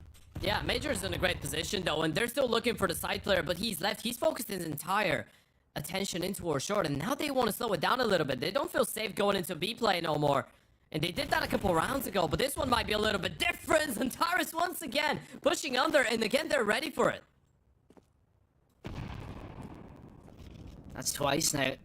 Xantares has been punished for trying to be aggressive in that position. Bout's not going to be boosted up in the window. That was very quick, but Wakadia was ready, not anticipating the swing from Patsy. And it looks like it is going to be a play over towards B where they end, and it is down to the leader. It's down to Major to really just get this one. Timing is going to be everything. Nearly looks away at the wrong moment, and that's really what cost him. One bullet connecting on kicker could have made all of the difference But now instead, Calix thrown into the clutch, and Arfrost will take him out of it straight away. You could see, even PARIVISION, once they had control of that site, they were just looking for him to rear his head before they even put the numbers in on the bomb. And PARIVISION, to be honest, they're playing Eternal Fire like a fiddle on this T side. Yeah, that's what I was about to say. That looks like an entirely different PARIVISION team on the T side when you compare it to the thing that we were seeing on Vertigo, right? It feels like, obviously it's a different map. It's going to be a lot more comfortable for you, but it feels like there's a lot more thought, a lot more logic in the way that they're approaching some of those situations. They don't rush into plays, right? They don't show desperation, and the big part that I guess we need to include there is the fact that they've been getting really close to executing onto a bomb site early on in the round, and that gives you that margin, right? It gives you the margin for correction. It allows you to slow things down, pull back a little bit, deal with Xantares twice now, and the reason they didn't commit to that B play, they realized without having any leverage in towards middle or short, that was an extremely uncomfortable play to go for. So they slow it down, they send a raiding party in towards under and in towards middle, so they have some presence going out of short, even though it's just one player. It makes it definitely easier to take the bomb side like that, even though Major wins his first fight. It wasn't as clean as he might have wanted to. Could have gotten away with a double there considering there was one player on low HP, but regardless of the way that they got here, they have leveled things up, and Eternal Fire have no cash to work with. Straight up A execute. Here from PARIVISION, the pistols are going to try and get close. They hear the pin in the flash pulled, and they're just going to run him down.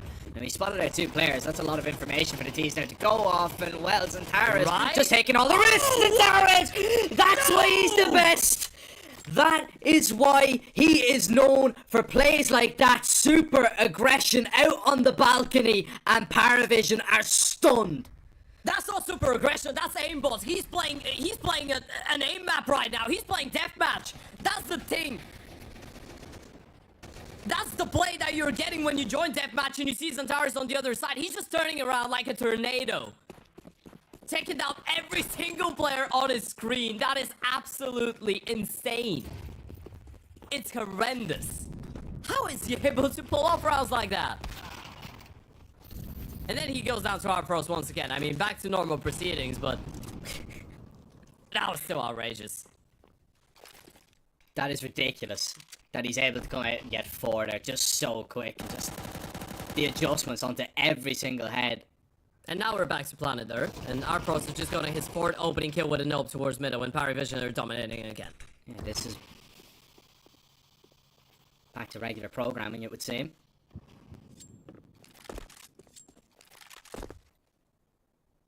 PARIVISION don't know it, but they've an open laneway in towards this B bomb site. So, I mean, a great round on paper with the pistols, and you do some great work. You give yourself a little bit of a money cushion, but you would love consecutive rounds on top of it to build off it. That's looking like it's completely out of the question, especially the fact that you're already set your sights on saving. But keeping these guns up, you know, the 2 rifles, that will at least put you in a situation where you won't really struggle for that much cash towards the rest of this half, but still. Xantares was looking for a whole lot more over towards middle. Himself and Wakadia have been punished once again.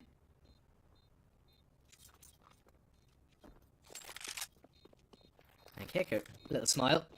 He seems to be having a grand old time. They're having a laugh about it, and I was going to bring it out. I mean, that 4K from Xantares was absolutely outrageous, right? But PARIVISION, they don't go for a tactical timeout. They don't slow it down. They just go for a straight-up play out middle. Once again, setting up Arfrost for the opening kill. As soon as he shuts down Xantares, instant execution in towards the B-bomb side. It just feels like that play didn't change anything for them, and this is the thing that you're gonna get with that team of PARIVISION, is the presence, is the mental presence of all of those players. The fact that you have the experience of people like Jerry, like Kicker. I mean, Patsy, for God's sake, even though he's extremely young, he's played majors, and he's played major playoffs, and he's never been one to get phased by too much emotions. He's never been one to be uncontrollable mentally when he's playing. Really good with in dealing with pressure. It is really important to bounce back after losing a round like this one. Now, this time around, we're not going to see an early opening from Arfrost, and that has been something that has been making calling for Jerry, I guess, on that T side much easier, right? When you start every single round pretty much 5v4 courtesy of your oper, It's an entirely different game that you're playing this time around. Eternal Fire switching things up a bit. Giving Major an AVP in towards the B bomb side. Well, he's giving it to himself pretty much, but putting Major on a nope. A bit slower in towards middle, a bit more passive, and Wakati is not really meeting too much resistance, so Eternal Fire looking fairly comfortable in this. I say that though, Woxic will get aggressive in towards that A bomb side extremities, and Kicker is walking back there. I'm not sure if you're going to be anticipating Diop in that position. It is quite aggressive, but I mean, you're playing against Eternal Fire. You should be ready for a lot of aggressive plays. This is a lovely position from Xantares. Just needs to hope that if there's any flashes, they don't catch him completely. No way, Aldo. Yeah, but the underwalk is about to happen, and he can still come away with a kill. Xantares not missing right now. And Eternal Fire locking in 6 here, surely. Arfrost has been good for the opening, so 1v5 clutch though. That is way too much to ask for of the young Opper. 25 seconds, just hold on to that AWP, bring it forward, have it for the last round. Eternal Fire might not want to let him save, and he might walk into the jaws of Major Zop, who hasn't been spotted just yet, but caught in transition a little bit. But still not out of harm's way. 3 seconds. He's found another one. I mean, if there was enough time for him to go for this, I would actually give him a pretty realistic chance. Wakade was the other person in towards that B-bomb side. He was low on HP, but still, an impeccable round from Xantares once again, man. Look at that. Player just walks through the smoke. Xantares gets a second. He even attempted the one tap onto the third, by the way. If that connects, it's absolutely outrageous. And it's nice to see him taking the initiative. Of course, it's a changed up initiative, right? And it's the change of approach. I still feel like you provided too many opening chances to Arfrost, maybe, or at least that's how you would be feeling. But you can definitely see the change in that previous round. Not offering themselves early on in towards middle. And again, something new, something we haven't seen yet. But Woxic doesn't catch Jerry crossing towards Delpan. They have no clue.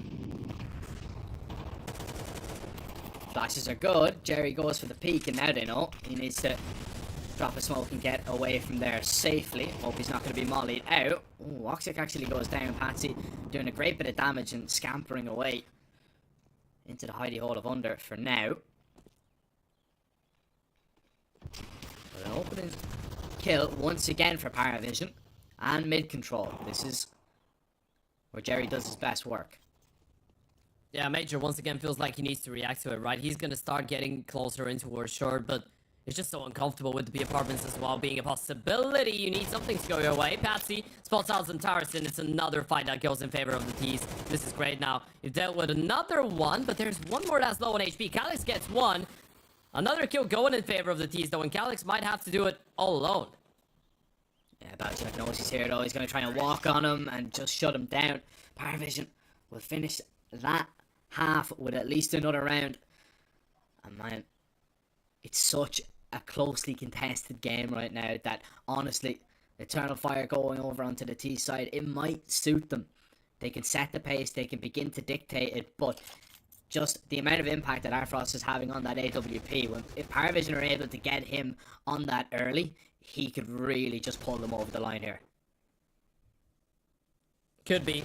It's the start of the round as well. You've got the rifles to finish it off, and as we pointed out, especially T-side wise, it makes it a lot more simplified for Jerry to come up with a solution when he's playing half of the buy rounds in a 5v4 situation. Now, still, Eternal Fire, T-side Mirage, pretty capable, and it's a straight up B play. Window kitchen smoke lined up. Kicker is going to be all alone, and he's going to be screaming for help in just a couple of seconds.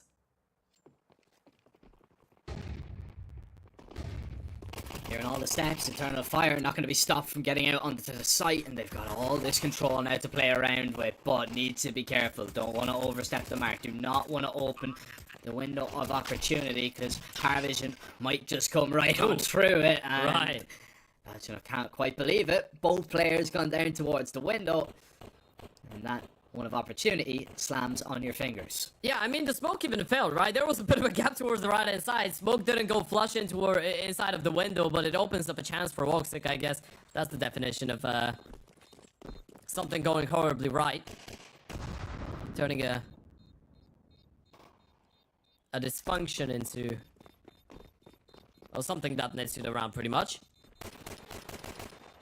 Lucadia might be able to drop another one. That's armor away from another CT at least. He's gonna go down to the bomb.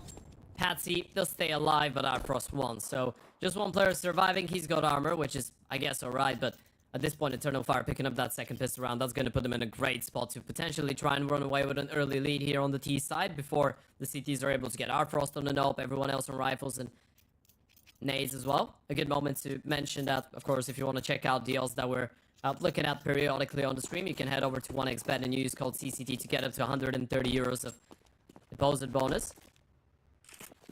Still, friendly reminder, gotta be responsible. Only play with what you can afford to lose. Like a hero FAMAS? Sure. Right. Not sure if you can afford it technically, because you're down to $0. But if he has one of those rounds, it's fine. And it's a 5-man stacking towards A, right? If the T's were to walk blindly into an A play, and he gets 1 or 2 kills, then the pistols are in a prime position to potentially try and use that as an amplifier. A catalyst to the chaos. Unfortunately, it's not looking like the plan for Eternal Fire. So the CTs will get a bit more aggressive in towards the round. Not really seeing anything though, and it should be the same for Patsy. The moment that he realizes he's not really going to get to be involved in this round too much.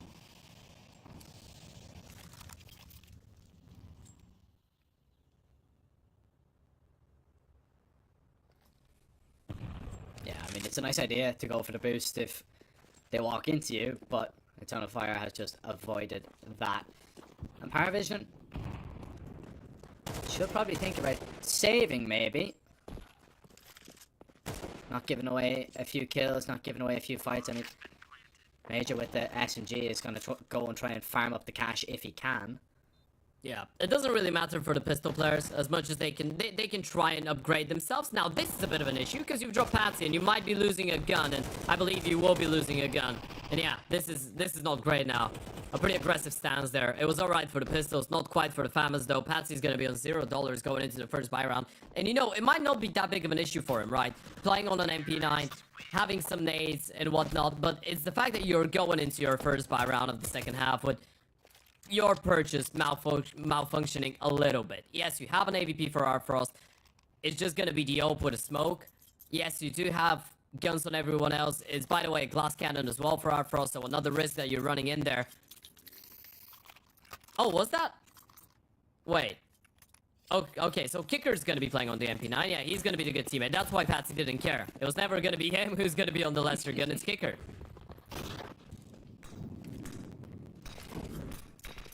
Makes sense. Why would he worry about something that doesn't necessarily affect him? He's gonna Yeah, get to play he's a with a big rifle. player. He's gonna be fine with the SMG. Not gonna be fine without a short player though. Balchuk swings right into an AK bullet, and that's an absolute disastrous start for PARIVISION. Mid control taken, and Kicker, oh, he's actually going to beat that Molotov. He could catch Centaurus by surprise here. Surely they're going to be looking for Centaurus going to try and react in time, which he will. The trade is perfectly fine in this situation, because it's an open path towards B. And save if you're lucky.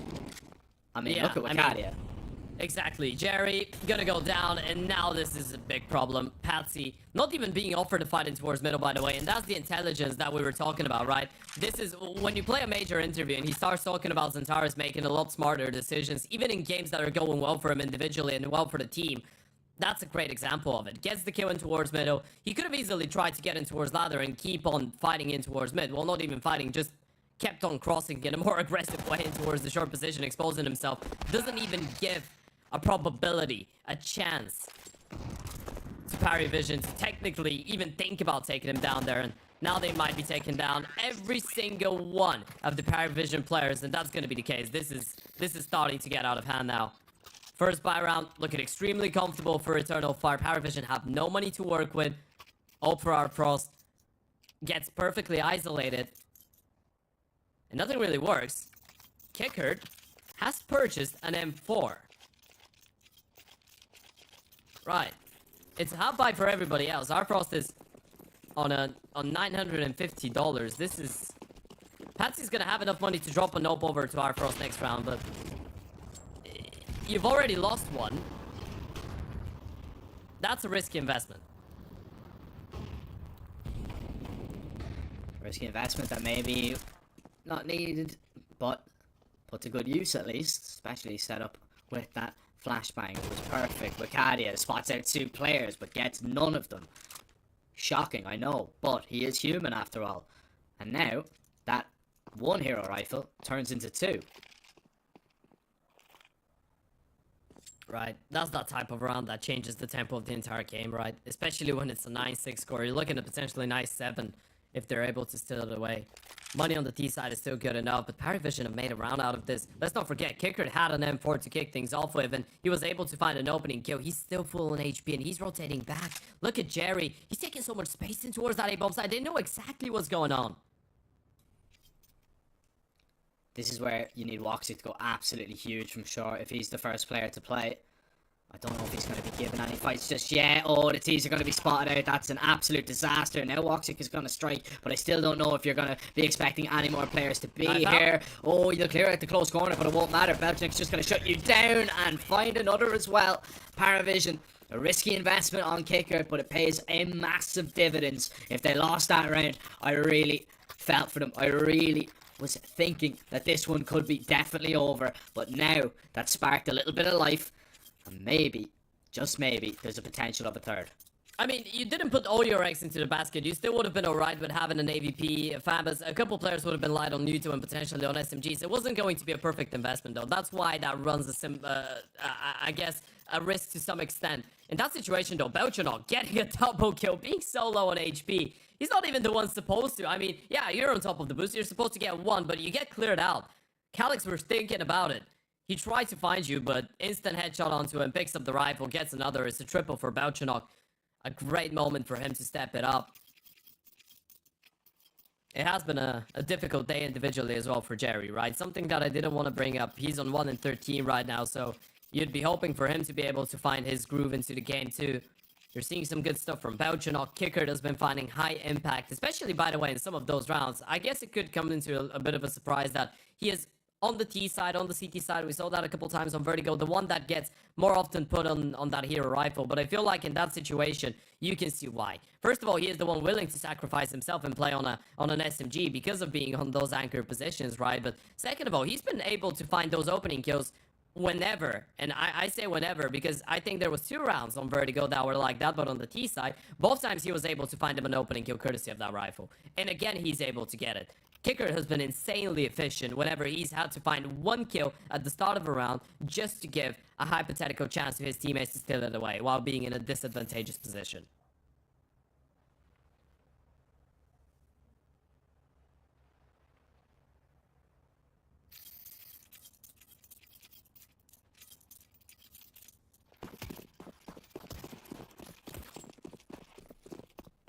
And here's that big investment that you were talking about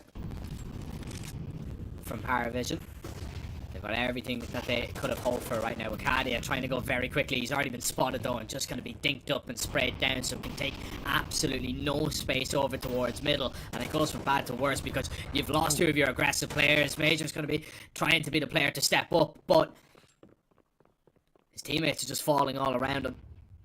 And PARIVISION, they don't have to give up any more fights right now. They're in a really comfortable position. There's plenty of time left on the clock, yes, but in a 2v4 situation, you do not need to overcommit into any gunfights. It's a great denial as well. The moment that you spot Wakari all alone trying to make his way in towards connector, you're anticipating the A play. Arfrost instant Molotov in towards Palace, peek in towards the ramp, catch one off guard even though he overextends, and look at Belchanok's off angle now. Major, you're never clearing this one out. First kill is Belchanok. He doesn't even move, by the way. Well, he will start moving, but he will move forward, running out of ammo, trying to bait the shot. Smoke in, jump to bait the shot. Woxic does manage to find that kill, but he might not be anticipating Kicker to be playing such a close angle. So, yeah, this round should be over, even though the drop gets hurt, and now Woxic's on high alert, but being on the low HP he's on right now, you're not giving him too many chances. He might be thinking about holding on to the big green at this point. PARIVISION will probably get away with an 8th round.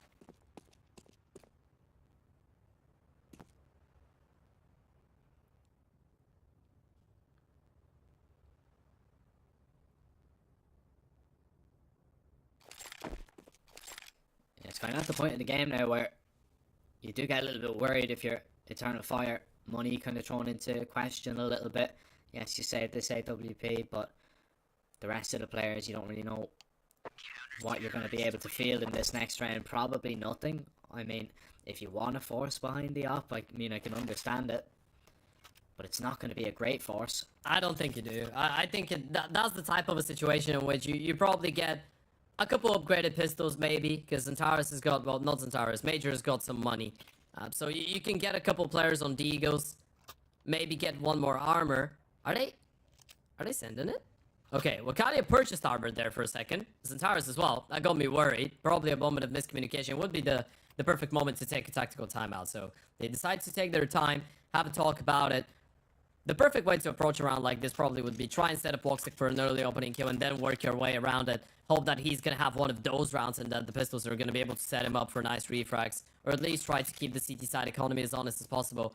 One other thing that might start to happen now as we get into the later proportions of this game is the fact that, again, we mentioned so many times that Eternal Fire have been coming really close against some of the best teams in the world pretty much on this map, but they've always been losing. So there might be a bit of a mental barrier. Now you're really close to running away with it again. But as the rounds become a little bit tighter, as the game starts, I guess, approaching its final quarter, things are suddenly not really working out for you anymore. Woxic already gone. That's that AWP. Falling away. And Eternal Fire decide not to commit to that B play at all. They might want to try and go out mid and get their hands back on the op to maybe change the dynamic of this one. But PARIVISION are not going to give that gun up without a little bit of a fight. Belchinok might be the first to be tested. Maybe not expecting it up close, but it won't matter. This is just being cut apart. Bomb dropped. And PARIVISION look to level this game up. It's all really about how much damage really Zentaris can do. You know what? Jerry's the happiest captain ever. He's 1-13 and the score is 9-9. His teammates are playing a great game, and you know, obviously he's we're joking about it. Obviously he must be calling well if the team is playing well, right? It doesn't work without him, even though he's 1-13. But yeah, PARIVISION is starting to show some real life signs, man. Patsy on the CT side, not looking bad. Kicker again, we pointed out his impact has been good, but it's the fact that we see such an equal distribution between the remaining of the players, right? Bar Jerry, you're looking at Kicker, Belchinok, Patsy, and Arfrost, and all of them are between, I believe, are between 9 and 12 frags. We're gonna see it here. It's not even 9 and 12; it's 11 and 14.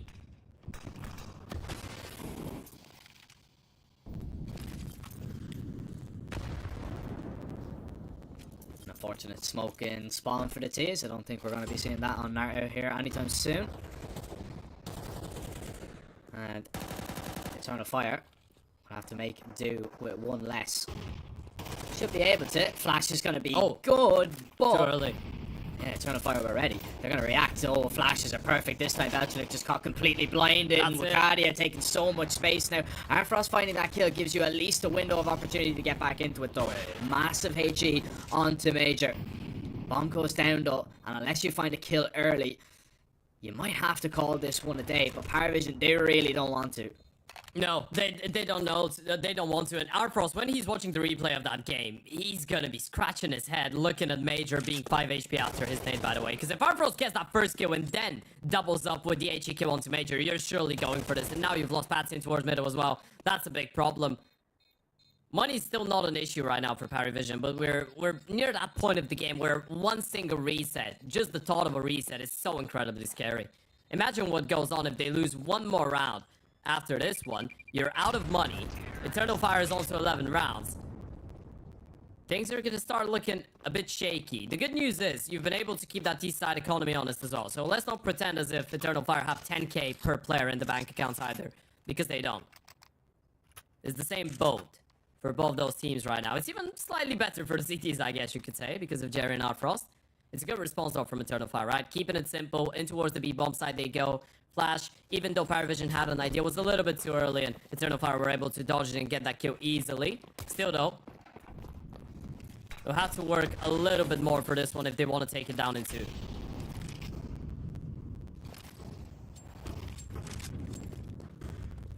Flash is go high. Eternal Fire out towards mid, and that's some perfect spam right there. Nade open the smoke. This short player proving very difficult to deal with. Belchenok doesn't really want to go refacing anytime soon. He wanted so desperately to get that kill back in his team's favour, but the risk not worth the reward. Oh, that's a big decision right now. PARIVISION, they've left B and they've left A. They will try and crunch in towards middle, clear out that part of the map. Calyx is all alone, but if he gets away with only one kill, this is going to be massive. Jerry, smoking towards the palace. Any moment now should spot the nades coming out of the T's though, and he's going to start screaming for help. But look at Calyx, eyes on him. Yeah, well, eyes off him right now as Belchenok drops him with ease. Eternal Fire can't really take all that much space, and Tara's needed to find a kill there, but the CTs have just pure vision right now on what's going on. The HE's landing flush and doing a lot of damage, softening up Jerry, but Eternal Fire need to tap into this 2vx ability that they produce time and time again in this series. Wukadia low on the site. Needs to be hopeful that a HE doesn't land with his name on it. It doesn't so far. Major takes point with the first, and it's a fantastic frag to find. Wukadia can now spring into action. It's all about the timing. He sits waiting on the site, and he might have just done enough. Arfrost, he's just way too far away. No kit, the op in hand, and Wukadia still will not let him save another 2vx. That PARIVISION wish they had back. Yeah, is the future and the past, is the most experienced and oldest player of the team, the captain in the young blood of Wukadia, a 2 versus 4, and that might be enough to take them over the finishing line here. What a massive round that is. The A play crumbles. At least they get a bomb plant. First kill from Major, absolutely impeccable. He even gets away with a second. Wukadia, the moment that you win the fight up against Kickard, this round was already over. Arfrost was too far away. Even if you go down there, it doesn't make a difference, but you get the kill for good measure. Insult to injury. That's the description of it. And now you're looking at the money of PARIVISION. Now you're looking at the investment. It's not looking too bad when you look at the weaponry, right? You have an AVP, you have 2 M4s, you look at the MP9, you're thinking it's alright. But then you look at the util, the lack of a defuse kit. It is not alright. Okay, Patsy, I guess we'll have one of those, but this is all or nothing. You either make it work, or you're going down that elimination bracket, and we might be looking at the CAS Derby for elimination and survival later on today. Aurora's already down there. And they might be getting a friendly reunion with Belchenok.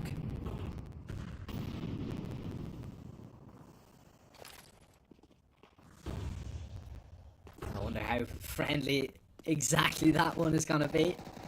Feisty would be the way that I'd expect it. Sure.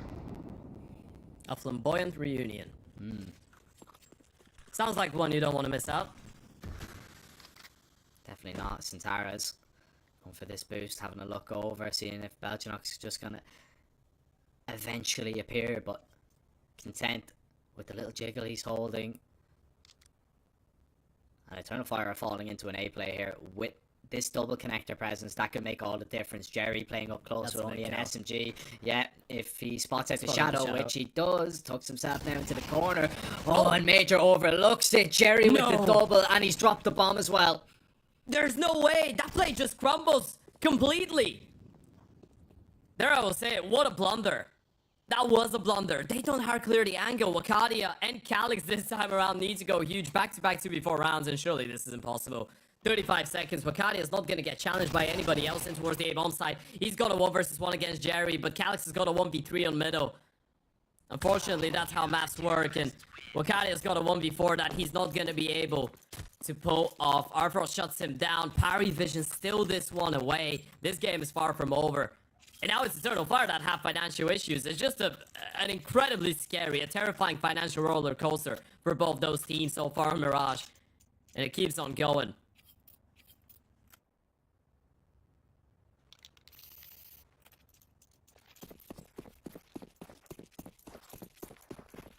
As we love saying, it's all about the impact of the kills, not about the quantity. The fact that Jerry was on 3 and 14 before this round,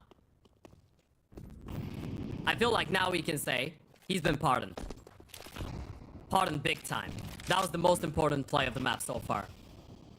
If not of the game. He's still not out of the bad books just yet.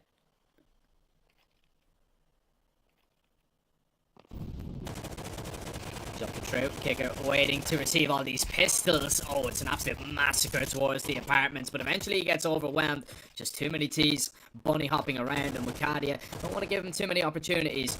No armor, but if he finds the pre-fire headshots, that shouldn't be a problem. Still, yet to even take any damage. Eventually will be tagged up, wayward, but the rifles just put him to bed. And still, you can see they didn't want to let him get into any situation to get going. 11-11. We do go the distance. PARIVISION have forced us here. And still, a map 3 could be on the cards. Eternal Fire will have somewhat of a decent buy. They're going to have to sacrifice a little bit of the firepower just to bring the utility on board. But they need it. And they're going what looked to be into an A play, and it still looks into an A execute. Yeah, it's a straight up a change of approach, right? You just go for an alpha spawn call, but PARIVISION, so far so good. They have 3 people leaning in towards that A bomb side, but Jerry might not be ready. He's playing up close and already losing Garfrost in towards the stairs. Jerry on the side, flashes are going to be good, and we'll find one more kill. The CTs are trying to put up this defense before the T's get any control at all, but it's down to Kicker in a 1 versus 1. Woxic spotted out. Kicker needs to win this, and he comes up short, and he can't quite believe it.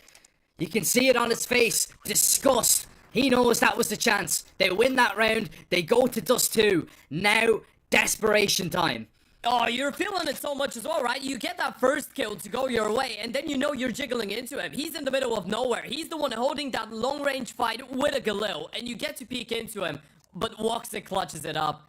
And what a disgusting tactical timeout is as well from Eternal Fire. They realize this is the best chance they're going to get to close it out here. It's the only one they get in regulation. You don't capitalize on it. We're going into overtime, but Eternal Fire make it work in the most unlikely way ever. Kicker nearly goes absolutely nuclear in towards the back of that bomb site. Well, not the back of the bomb site, in towards jungle. Nearly saves them. Not enough though. At least you have that money cushion to rely on. You have those 3 rifles, those 3 premium rifles. Jerry on a FAMAS, Arfrost once again on the node, but Eternal Fire on the back of a tactical timeout. Let's see if the coach has had a good idea. Something to say. Now's their chance. Get Arfrost into a position to do some damage, and look at the aggressive stance that they're going for in towards the ramp. Now, it's not really going to discover all that much, and because they've a few too many bodies over towards A, mid is going to suffer, and that's exactly where Eternal Fire are taking all this space. You should be aware of it though, right? Especially after the previous round. Especially after not meeting any resistance in towards middle. You should be reading into that potential push in towards the ramp, especially with how successful Jerry was last time around. And Wakadia's not really turning around for now, but you should start considering it. Especially as the time is running low.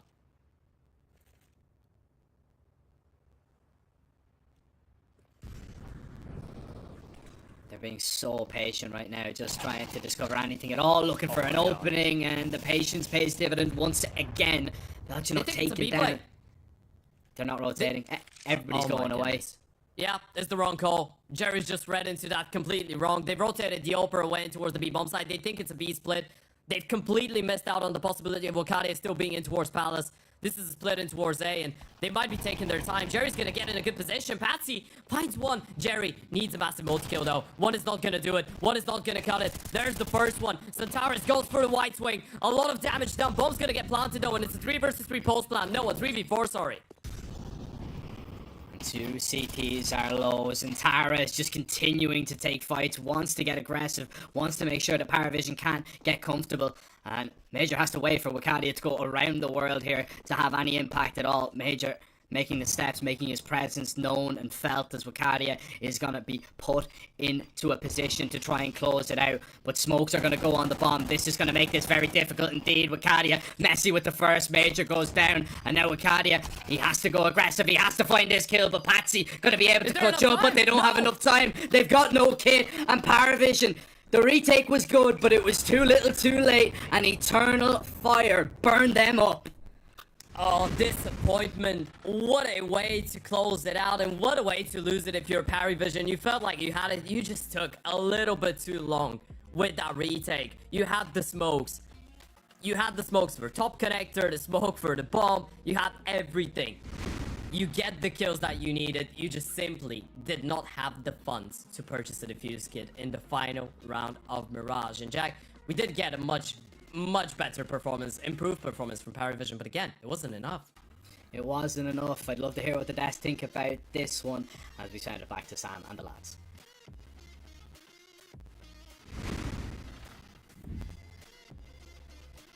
Major fumbles all round on both sides, but in the end, a few less fumbles from Eternal Fire, which means that they claim it towards the end there from round 20. Yumi, that was something to watch. I'm a bit surprised by how many mistakes we were seeing. Yeah, and I think, you know, I think the game was kind of an indication as well that both these guys like playing this explosive, chaotic, I guess, very late round driven Counter-Strike, because I felt like we got a lot of these moments where you actually just weren't sure who was going to come out ahead, because people that would have advantages and then not actually push for those advantages, there was a lot of waiting around that ended up costing both teams, and that's, I think, why we had these weird fumbled moments. I mean, even in the very last round, you see what looks like a missed call from Jerry, then into a waited too long for Eternal Fire, then into a Vicadius trying to wrap around. Oh no, they're not going to have time, but no, Major's bought time. And oh no, now the Jerry squad and PARIVISION, they don't have time to be able to get the defuse. Right, that's the kind of rounds that we were having all across this game. I think that's a very good summary of the map all around. And that little bit of like the backwards and forwards ping pong tea time, because obviously round 20 happens and I'm like, okay, cool, this is it. Like Eternal Fire, there it is. That's where they've won it. It comes straight into the next round and you go, nope, they've lost it as well. It just felt a little bit messy all the way around. And it did feel like this was the best opportunity for PARIVISION to actually come through and close out over here because of how much Major was underperforming, right? First half he gets 2 kills, second half he only gets, 4 or 5 kills into that one as well. It really did feel like there was a liability there, but unfortunately that was two-sided. Yeah, both in-game leaders actually struggling a lot, and weirdly there was that little burst of performance from Jerry at the end of the game that did actually seem to help quite a lot. You know, he comes away with like a crazy double kill on MP9. You know, he's able to actually have influence in these rounds, which I think it was hard for us to really start rooting on the side of PARIVISION, even with these fumbles and these rough around the edges moments for Eternal Fire. But we've just seen, I think, more consistent, good form from the rest of the squad as well, even when we get into these later round moments where PARIVISION have kind of notoriously struggled. I think also something to point out with Eternal Fires, there was a few times where they did make those fumbles, but then they would very quickly call a pause, and you could see that there was a reset happening. Yumi, I felt with PARIVISION they would make a fumble, and then they would just come in and almost like a little bit of a tumbleweed, just try and keep going, and that was maybe their downfall, not taking a step back, taking a breath, going, how can we adjust to make this work in our favor, or to fix what we just did? Yeah, and I think it comes back to the conversation we were having earlier about, you know, who lays the blame or who actually is at the head of this ship, because it does seem like PARIVISION have quite a few players that can serve as these voices, especially with the amount of experience you have from so many well-accomplished cores, I guess, then picked apart and, you know, distributed into PARIVISION. It's hard to lay out direction and really lay it all on Jerry. Like, we did rag on him for a bit, but there's enough experience on this roster that others should realize when things aren't going to plan or that there should be something diverted into. Yeah. I think PARIVISION still have yet to sort of comb out their own identity in that regard. Yeah, as much as I do want to dunk down on Jerry, well, I don't really, but as much as it's easy to dunk down on Jerry, there's also Art Frost to consider, where on a lot of levels you don't really tell the Opera what to do. Sure, it's all about setting him up and this and that, but on the CT side of Mirage, it's up to him to hit the shots, right? This isn't Jerry who's going to tell you, well, oh, go over here, take this peak, do this, do that, right? Art Frost really did need to be more activated in this game because, again, you're going up against Woxic. You're not going up against, you know, a top 5, top 8 Opera in the world, which, even if he was, I'd still say Art Frost should be able to at least light a candle up to the sun in that regards. Over here, it felt like he just didn't have any flame at all. Let's talk about Eternal Fire now. Obviously, they were our overall winners. They win the series. They go into the winners bracket. T-Sam, what were they doing right? Really, it felt like Xantares and Vicadia in that map in particular were taking over. I mean, even if you look over towards this replay over here, though, there was always 1 or 2 crucial kills that were coming out from Major, from Woxic to be able to topple the round, right, Michael? Yeah, I mean, getting into this scenario, a 3 versus 4, where, you know, Jerry's actually able to sort of chew them out, once we saw this position, you know, one player being able to get over towards Tetris and Wicadia still inside the site as that low HP player, as soon as Major is able to draw attention away, you see the importance about being able to pin players into position. They know they have a man advantage here on the side of PARIVISION, but they didn't hold on to those spots vehemently enough that they kind of lose track of one player and expect that both have evacuated that direction, even though Artfrost was kind of in a position where he could have punished as soon as Wicadia finds this kill on the bomb site. You know, it is just kind of shows the caliber and class that Eternal Fire have at the end of these rounds to be able to close out moments like that. And also the hesitance from PARIVISION to make that mistake ends up being the mistake.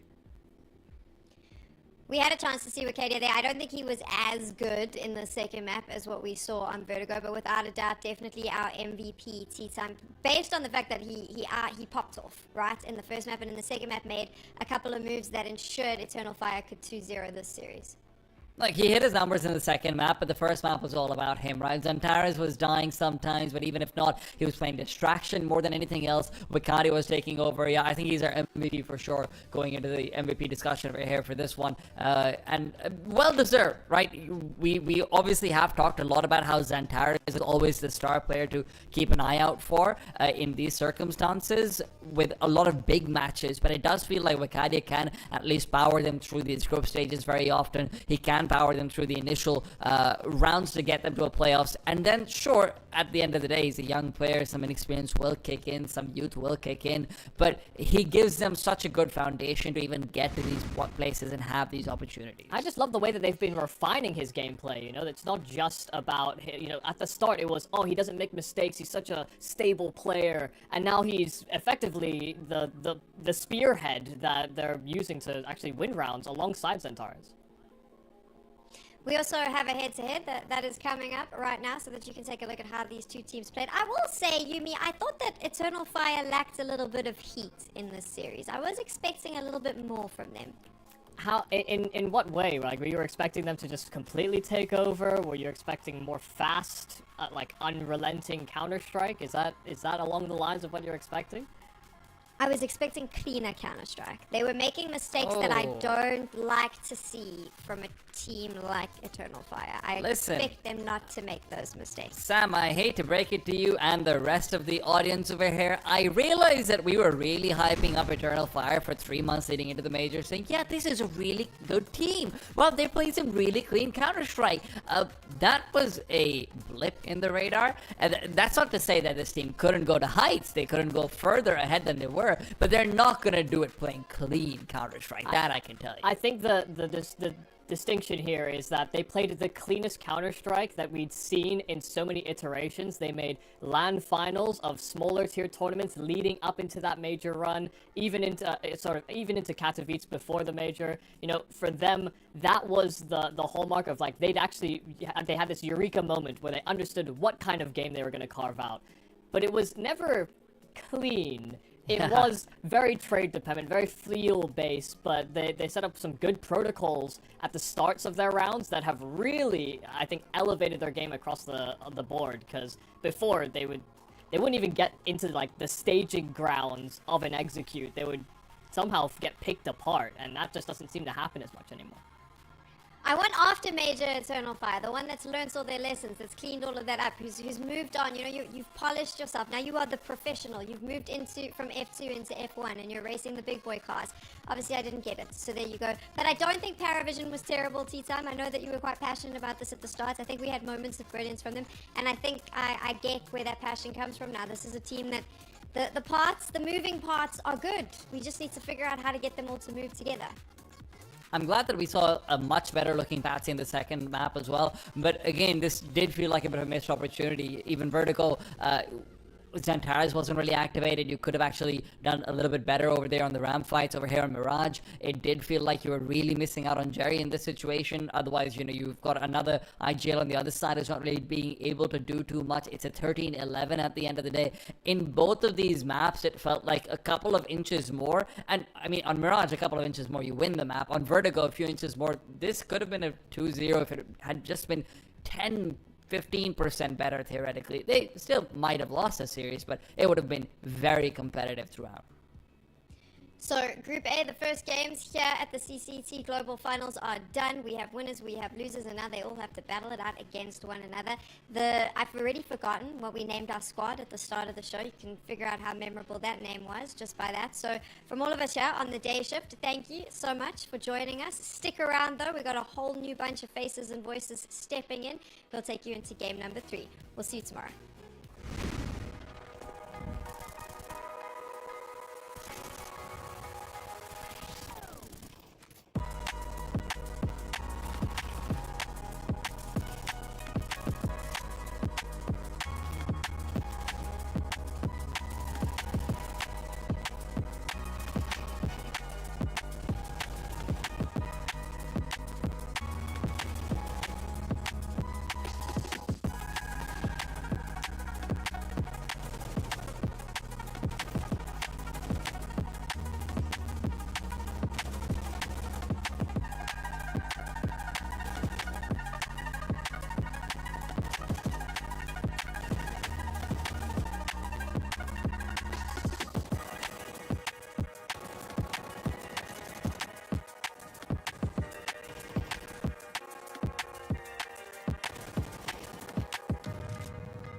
Bye.